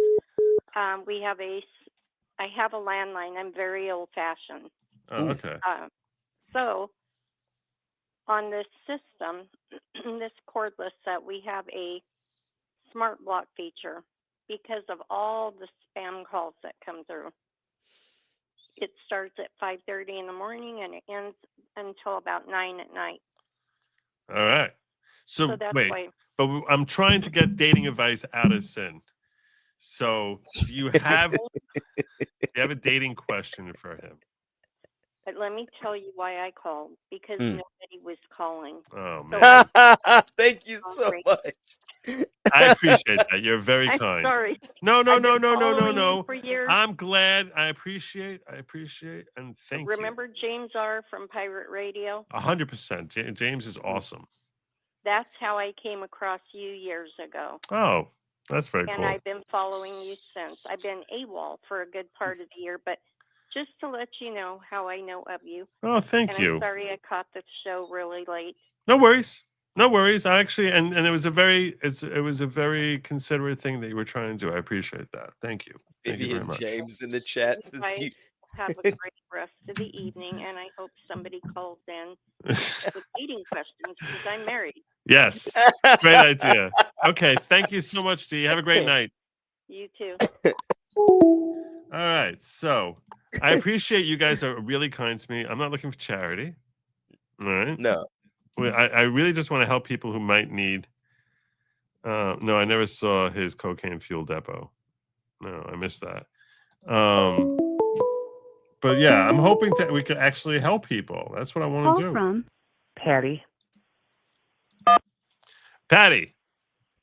Yes, hi. Hey, how are you, Patty? Hello, how are you? Awesome. How are you? Good. All right. All right. Okay, I have a question and a statement. I'm calling because I'm wondering if you've heard anything about people not getting their cancer treatments for bladder cancer in the U.S. Patty. Yes. Patty. A, the answer to your question is no. B, yep. I haven't heard anything. That doesn't mean it's not happening. That was the same. That was I haven't heard it. That was the same answer. You just. It is happening. I'm not There saying is you're a- wrong, but Patty, this is like I'm asking people to call in for dating advice, not for bladder cancer. Sometimes, it can switch. Look, I You know- understand, and I can understand that if someone has trouble getting the bladder cancer medication, that could be affecting their social life. I understand that. Yeah. It's probably not going to help. But yeah, I really want to focus there. So if you have a question in that topic, awesome. If not, in that case, yeah. Okay, where would somebody go if there is a shortage? Because you're a lawyer. Where would somebody go if there's a shortage and they're not getting answers locally? Oh, she's talking about the cancer medication. You're talking about men or the cancer medication? I hope she's talking about cancer medication. Well, we could do both. I'm talking mainly about the cancer treatments. I have no idea. As a lawyer, you don't know? Lawyers there's no hotline that lawyers have where we get updated about where cancer treatments are available. Okay. So yeah, as a lawyer, no, I don't. I don't. That's not. I also am trying very hard to retire and become a podcaster, and I use my legal background there to sort of find out, like, and help the world understand what's happening in the legal community and in politics. Right. So and it's not like this is an area of law I ever even looked at. I was basically business law type of thing, not really treatment failure to get thing. Right. I'm sorry. I guarantee you, there's a local charity though. If you, I promise you, there's some sort of local charity that involves. That's okay. cancer. Yeah, maybe you could check with your. Sin is suggesting maybe you check with your local charity. There's like I guarantee you, there's some sort of government funded. There's some sort of government funded women's advocacy health center type of deal. Yeah, I guarantee you there's one of them, and that's where I would reach out. So that's where you might want to reach out. That's a good suggestion. That was 100% Sin, not me at all. I was just echoing what he was saying. All right. Well, listen, you have a great show, and I watch you. Thank you, Patty. And I love watching you. Oh, I'm very flattered. We need more of people like you. I'll try and reproduce. Okay, thank you. Yeah, so there you go. That's the best. That's what I assume she would suggest. That's what I took as what she was asking me to do. Yeah, I've got a friend that does that. He reproduces. No, I've got a friend who works at a charity that helps with cancer. All right. How do you please? Exams and medications and things like that. Guilty, but with a real good. Okay, what in the world are we? What you're hearing is me trying to open up. This. Is trying to open up the Rumble. That's what you were hearing there in the background. So I can access the Rumble stream. Call from Karen. Do you think we're gonna have one dating question? No, I really don't think so. You need. Hello. Hello, Good Lawgic. Hello. What's your name? Karen. Karen. How are you, Karen? Yes, the crazy German lady. Oh, Karen with an I. Yes. How is this Karen Mannings? She's awesome. She's the German lady. Wait, last time I spoke with you, I think you were telling me about your husband. And right? Am I wrong? Am I misconfusing? No, we were talking about the lady who left her son walking alone on the street. Right. Yes. Okay. But I have a question for Sin. Okay, question for Sin. What do you got? Dating advice for my daughter, by the way. Dating advice for her daughter. How old is your daughter? 27. 27. 37. Sorry. 37. 37. Okay. That's Three kids. Not married. Not married. Yes. Ever married? No. Never been married. She's ever been married? Never been married. Okay. What country is she living in? Here in America. Oh, in America. Are you in America or are you in Germany? No, now I'm in America, but I'm going to go home soon for Christmas. Okay. All right. Yeah, I'm going back and forth whenever I feel like it. Oh, that's cool. All right. So and what part of America is she living in? Virginia Beach. Oh, okay, cool. I've been there many times. I spend my holidays in Virginia Beach. It's beautiful. I know. I walked by your house the last time you were there. Oh yeah, you could have stopped on in, say hello. No, I went fishing. All right. So, Karen. What is your? So she's never been married. Are there 3 children from the same man? No. 3 different men or 2 men? Yes. 3 different men. Yes. Okay. So I was wondering, Sin is, about the same age, right? Yes. And she's single right now. Okay. Well, kind of. But what I have noticed is she's dating guys who are just absolute losers. Like, what kind of advice can I give her to stop this cycle on this thing? Ooh. I mean, she finds a man who is not a loser. No, he heard your question. I don't need to repeat you. I need to repeat when he's talking. So he's okay. Let him think. Give me we got your question registered here. I'll let you know when he gives he's gonna give him 2 minutes. Just sit there and you'll hear him and hopefully I'll convey what he says. The question is, what does she want out of life? because So the Yeah, go okay, ahead. no. So he's saying. We'll clarify what you mean by that, and then I'll Well, I mean, ask. what is she looking for? Is she Well, looking the poor, the One second, last Karen. poor. Karen. 1 second. Well, he's saying the real question is what's she looking for out of life? Yeah. Is she wanting to have a Bad husband or with no job. I don't know what in the world she's looking for. It's like totally confusing to me. I don't like anyone of it. I'll ask you some more questions here, which maybe will be helpful. Okay, to figuring out what her issue is. Does she work? Like, what does she do with her kids? Like, how does she support? How does she feed them? Like, what's her situation that a potential mate is walking into? Well, that's the problem. She has everything. She's got a house. She's got a life together. She has a job. You know, she takes care of the kids. And she constantly keeps dating for, I don't know, maybe she's lonely or something.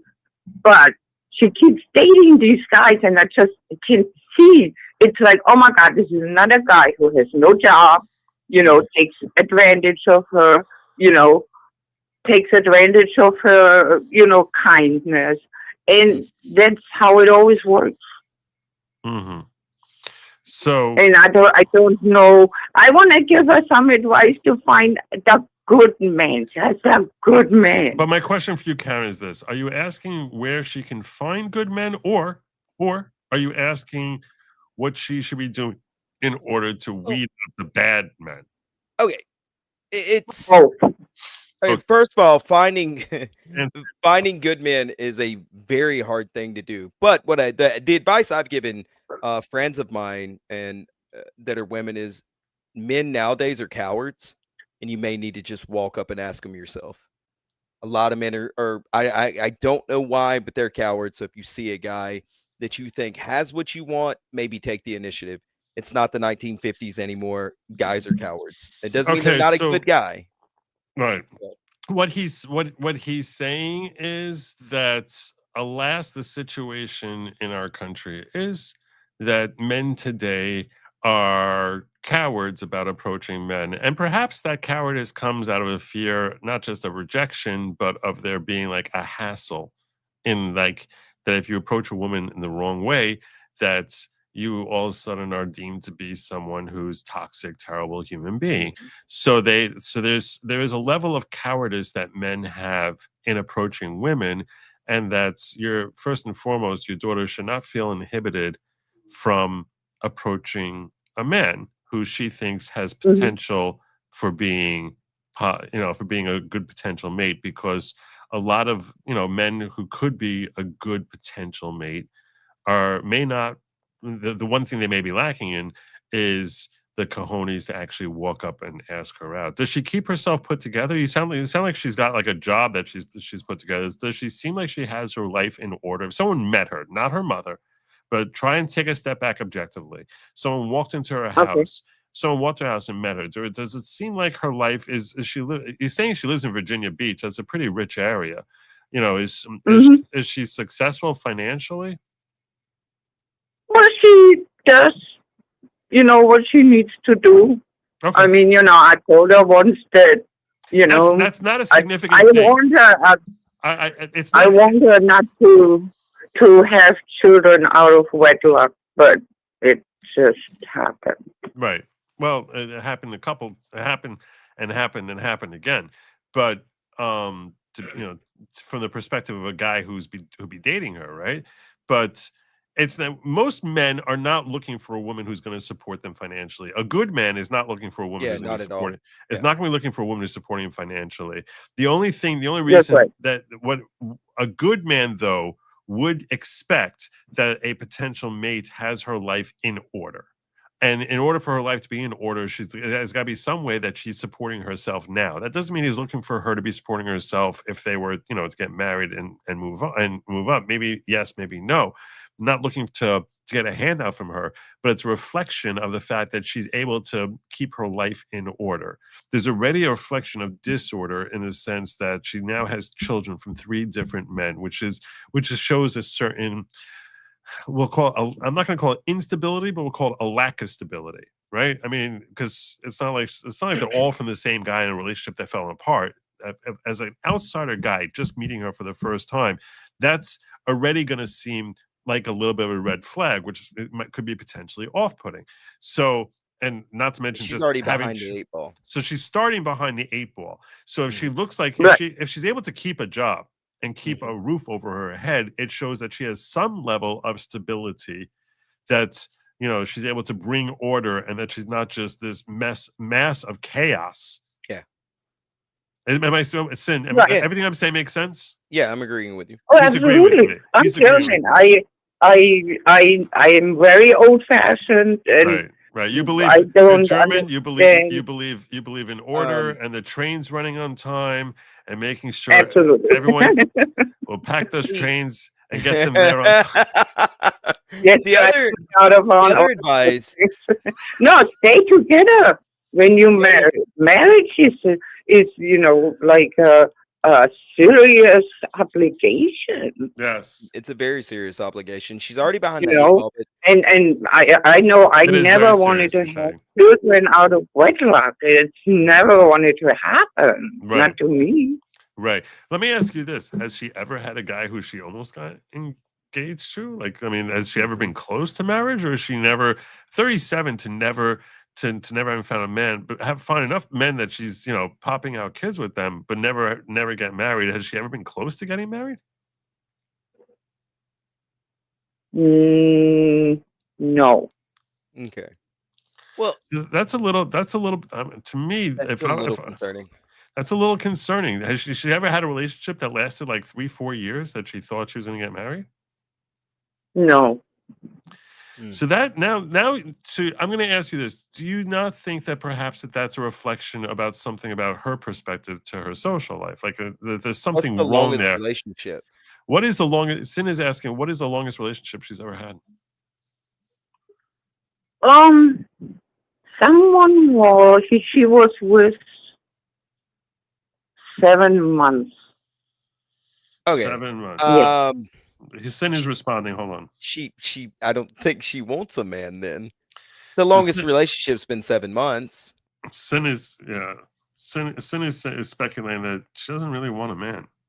She's not looking. I mean, if you can't find someone that she's been together with for like a year, like that sounds like someone who's either very nitpicky herself, or she's driving men away with something that in the way she deals with these men.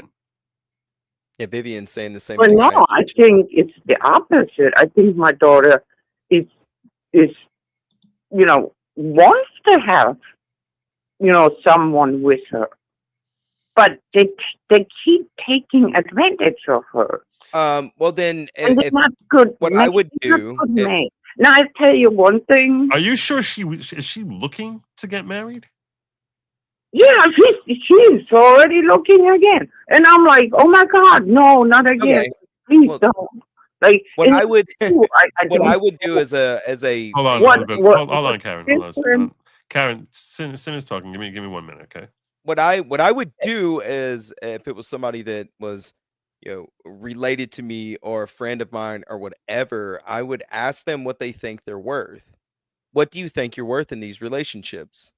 Do you think you're only worth 7 months, or do you think you're worth a lifetime of a relationship? And if so, then you need to take stock of the guys that you're going after, because if a guy doesn't have a job, if a guy doesn't have a home, doesn't have goals, they're not looking for a lifetime in a relationship.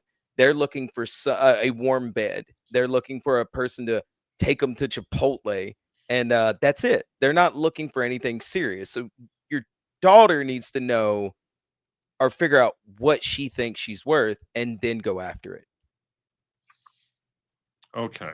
So what he's basically saying is that your daughter has to make an assessment of her own self-worth in the guys that she is, building relationships with.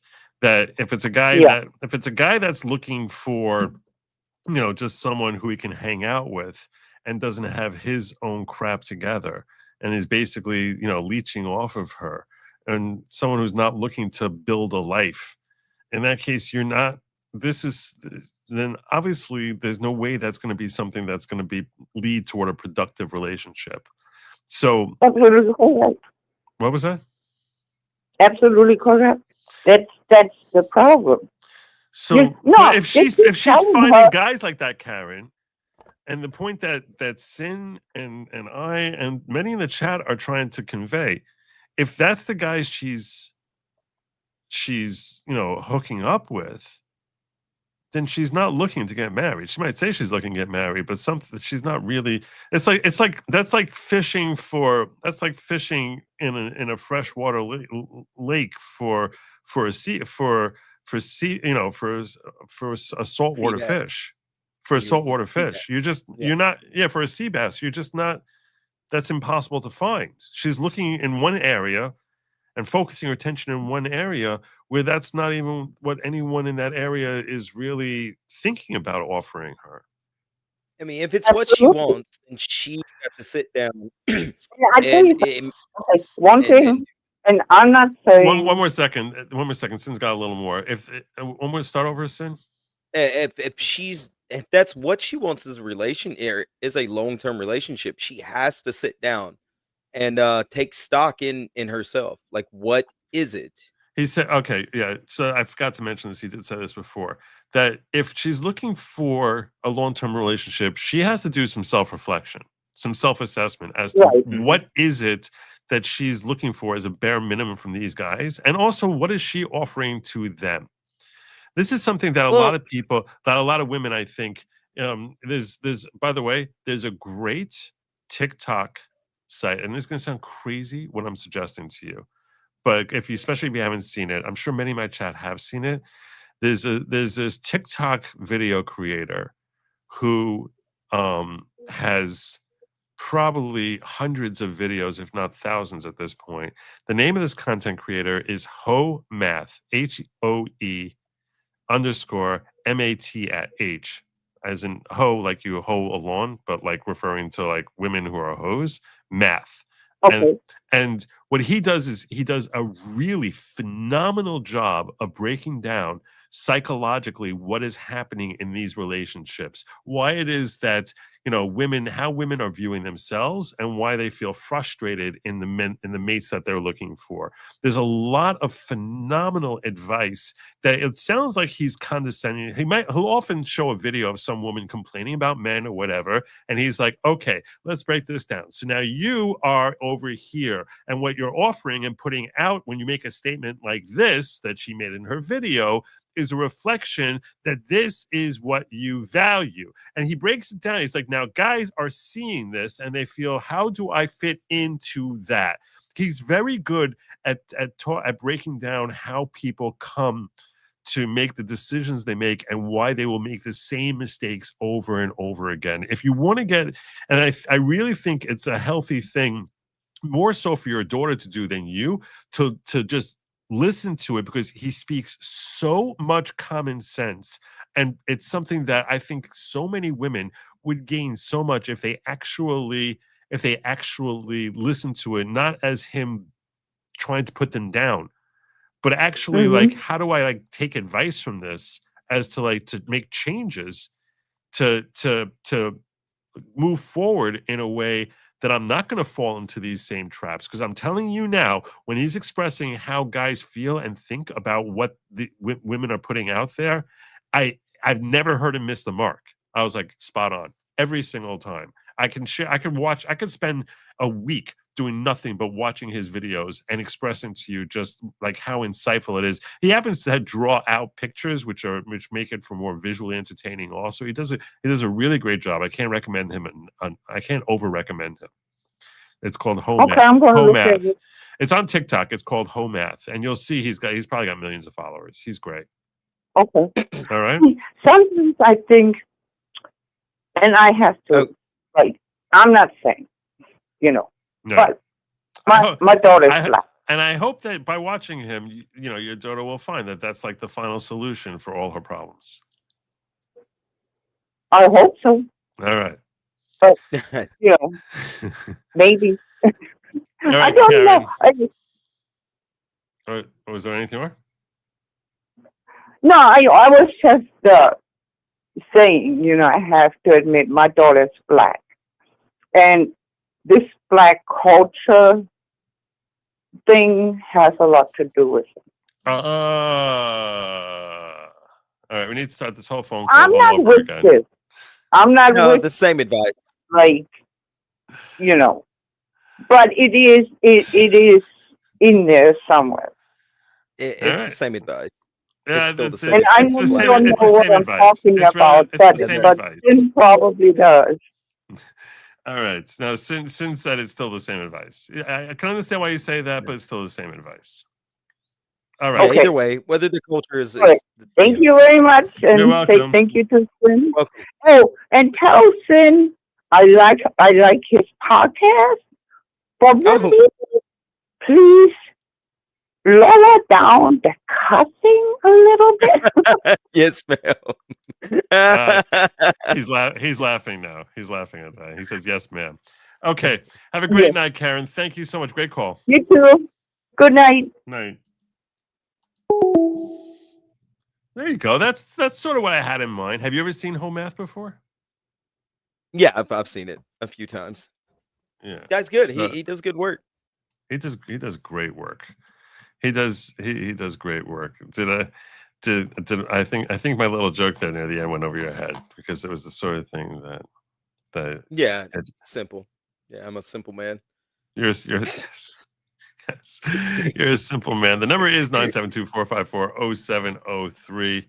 That is the number to call. I only have a couple tabs open, so like I can't open up the chat in the ghetto without it going. I don't know. If for one reason or another I can't open up a live chat there. It's very frustrating to me. I'm trying to remedy that situation. But I'm not sure that's gonna. I'm not sure I'm gonna be successful. But with a real good. Try. If you ever streamed to, it's showing me now that it's a private video when I try clicking on it. And I don't know why. That shouldn't be. I don't know what the hell's going on there. Because it's still playing right now. So, anyway, should I see if I dig up that? I'd love to share with you guys the Home Math thing, just so you can get like any one of his videos, and you'll understand what I was talking about. Because I do think that he's so good. I watch him and I'm just like, it's entertaining to listen to. I'm a big fan. Where is it? Fuck this. What in the world? That's another guy I follow on TikTok. I'll share with you what I was opening here. Lord, wow! And I get in trouble for my cussing on my streams. Man, This is when I went to TikTok. This is what I had.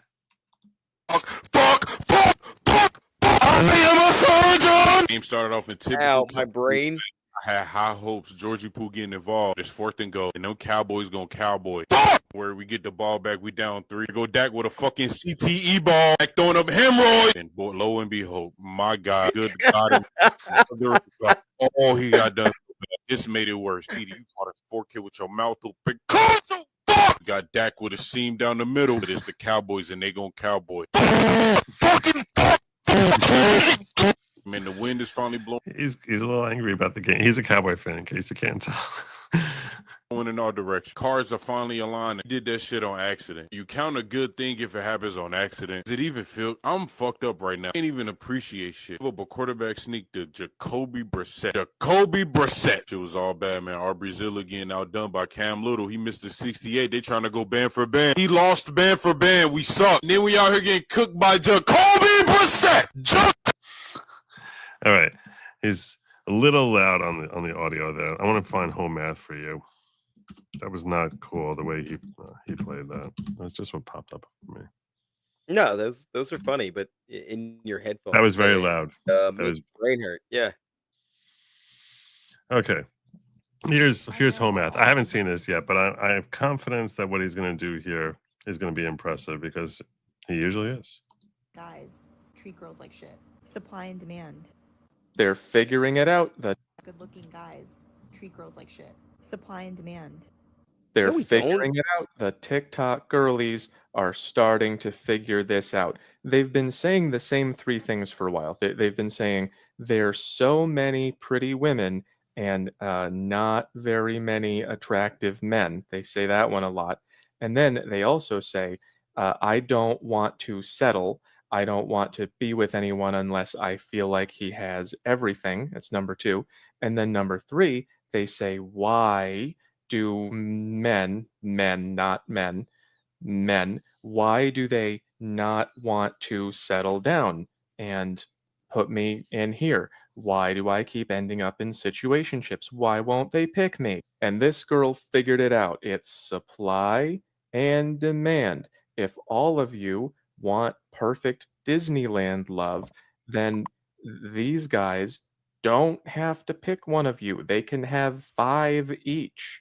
This is like one of those engineering triangles, but there's only 2 things and you can only pick one. It's like don't settle and don't share. Don't yell at me. I don't make the rules. I'm not the one who decided this. That was God. Yell at God. I do that all the time. It doesn't work.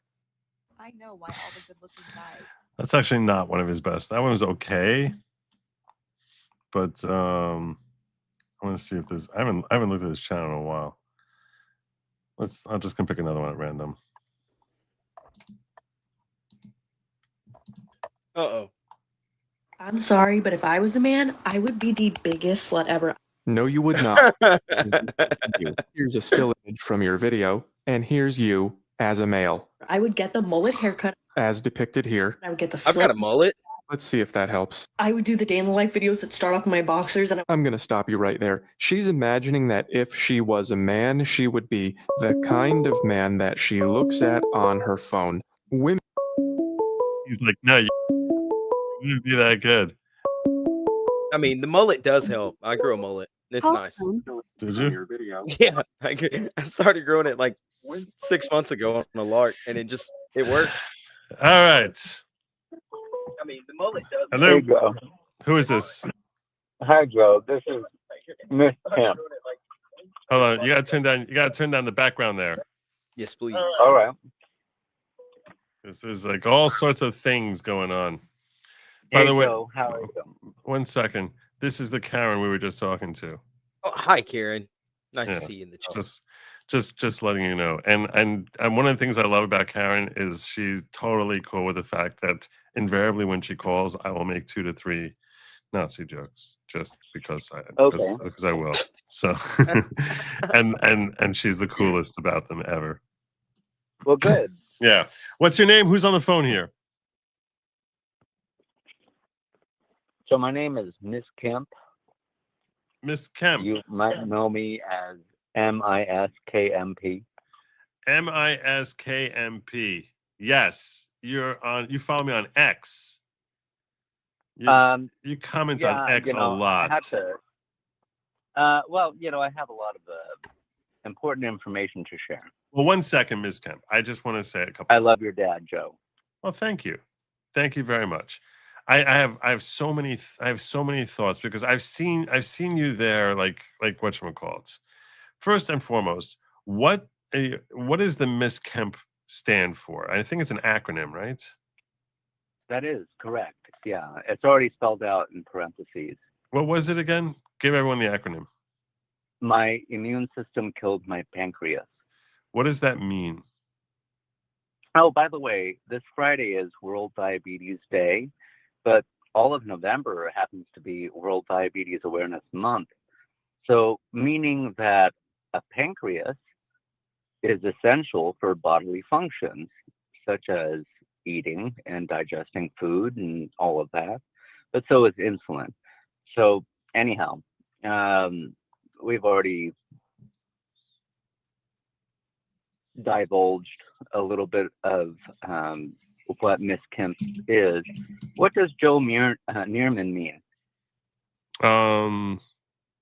Neerman comes from the German word Neuermann, which is German for a new man. So that's if you've ever seen a Newman, I think that they're probably distant cousins, although that's spelled sometimes N-E-W-M-A-N, sometimes spelled N-E-U. I would imagine it's probably N-E-U's. but I'm not sure. I mean, there's actually not that many Neermans in the entire country, but I'm likely related to every one of them.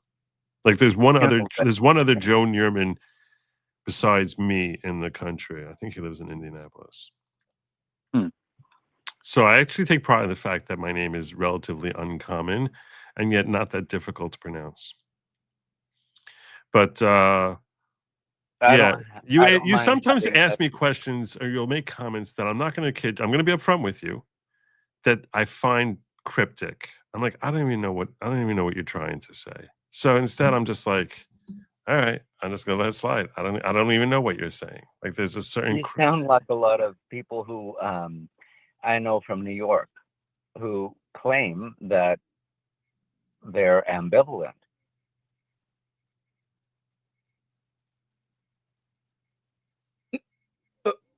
And that's not new for me.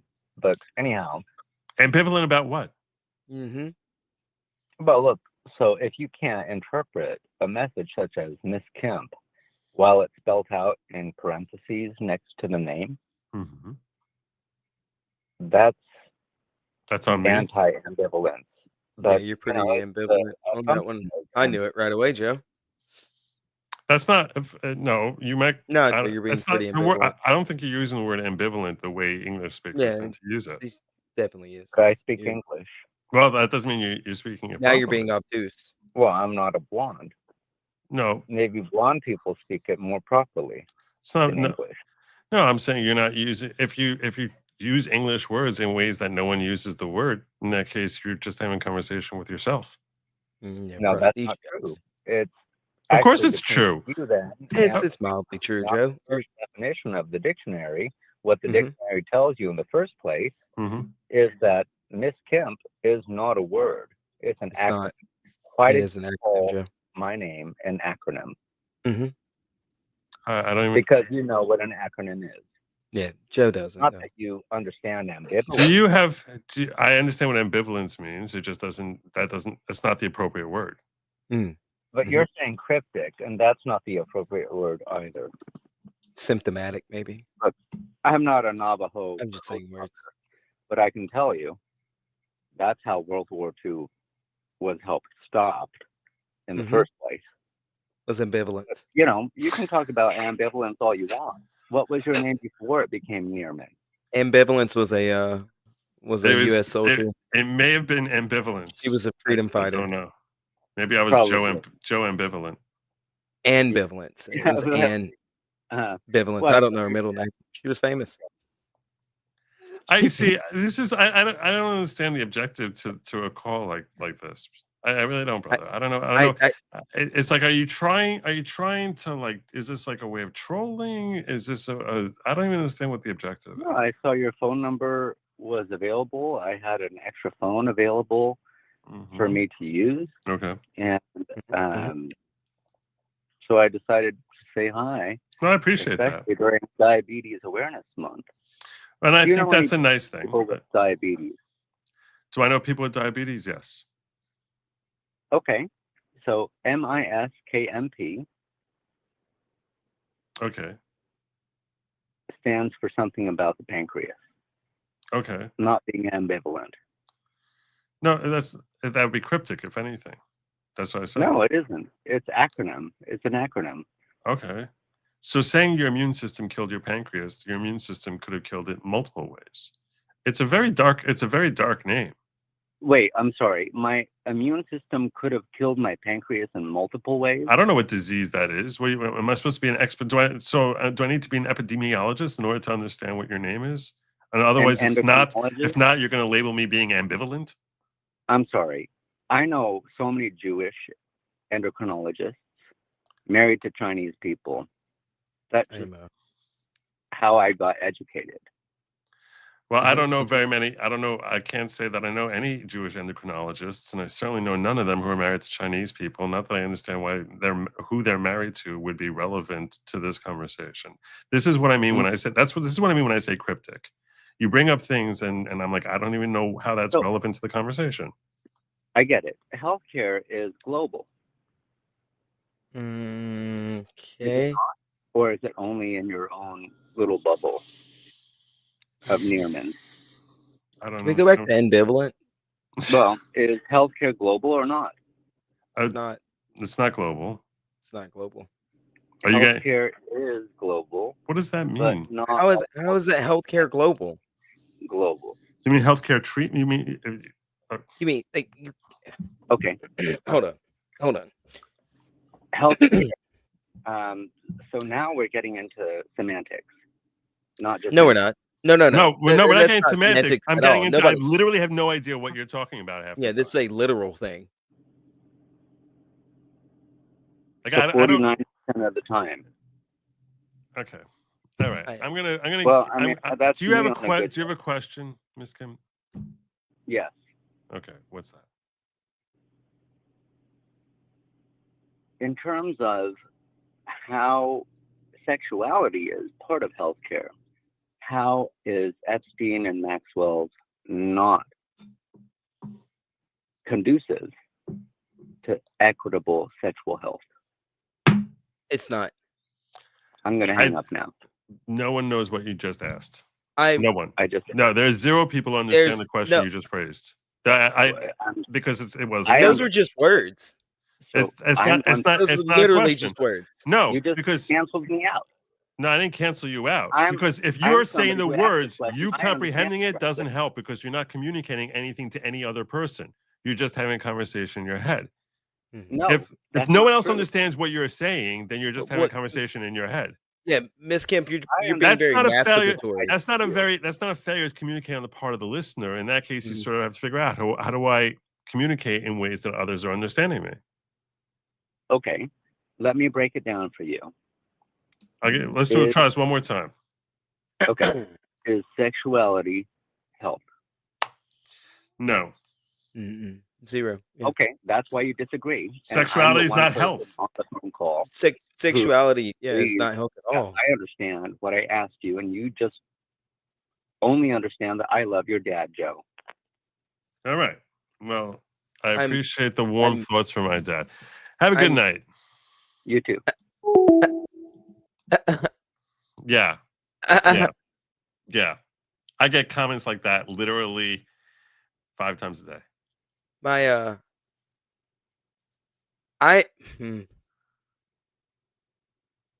brain's melty. Yeah. Definitely my brain is melty now. I don't know if I can form sentences.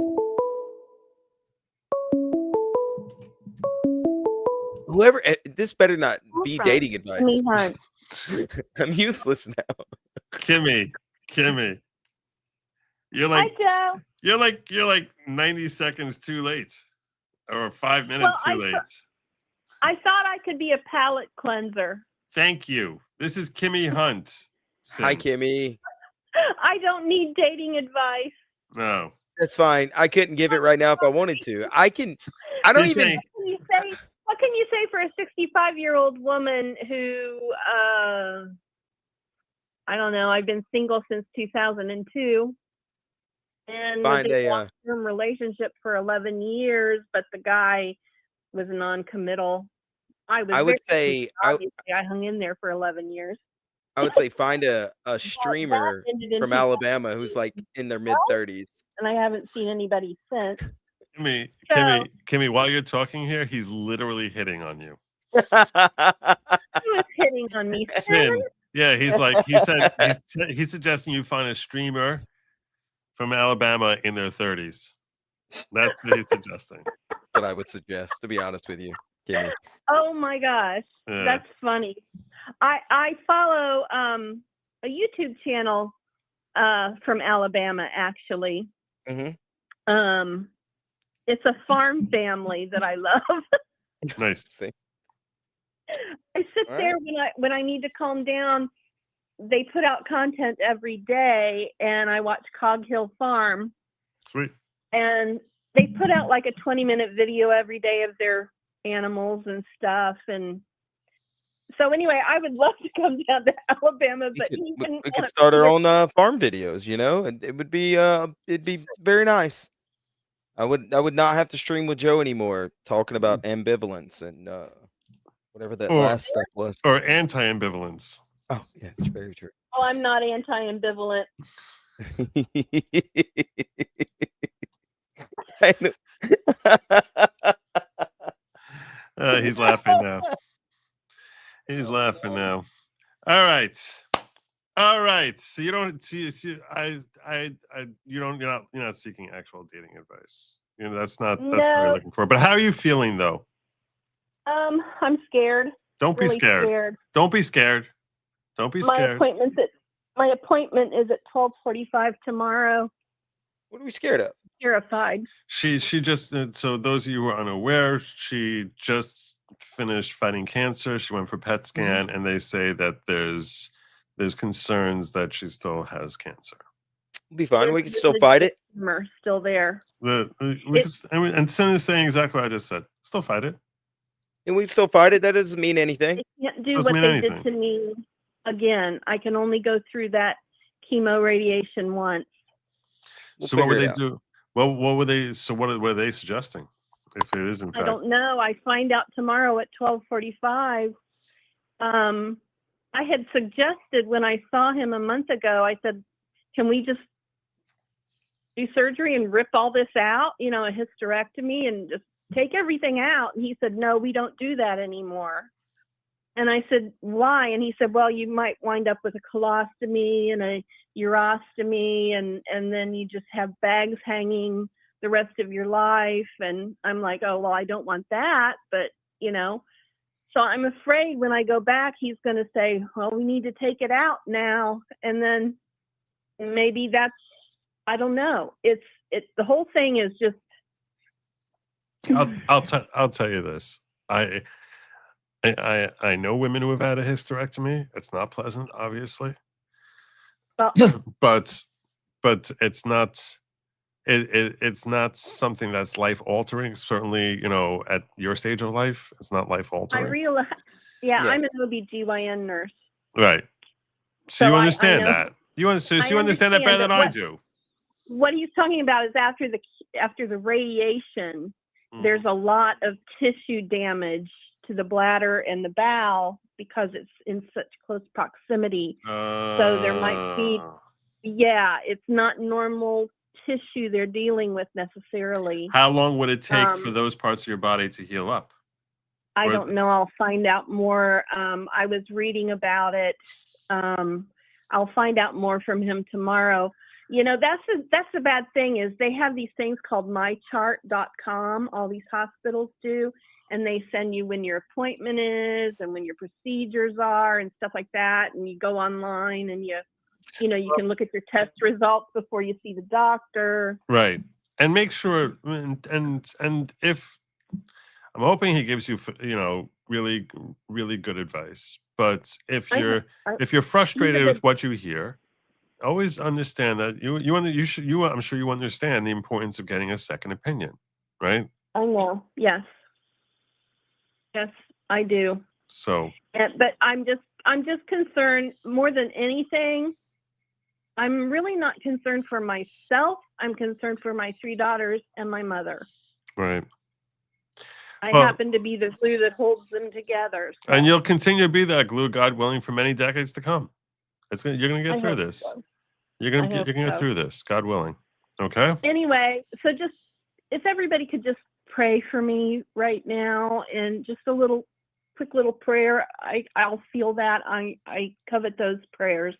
And I'm a woman of faith, and when I told my mom my test results, she burst out in tears, and I said, don't do that, and here I am sounding weepy.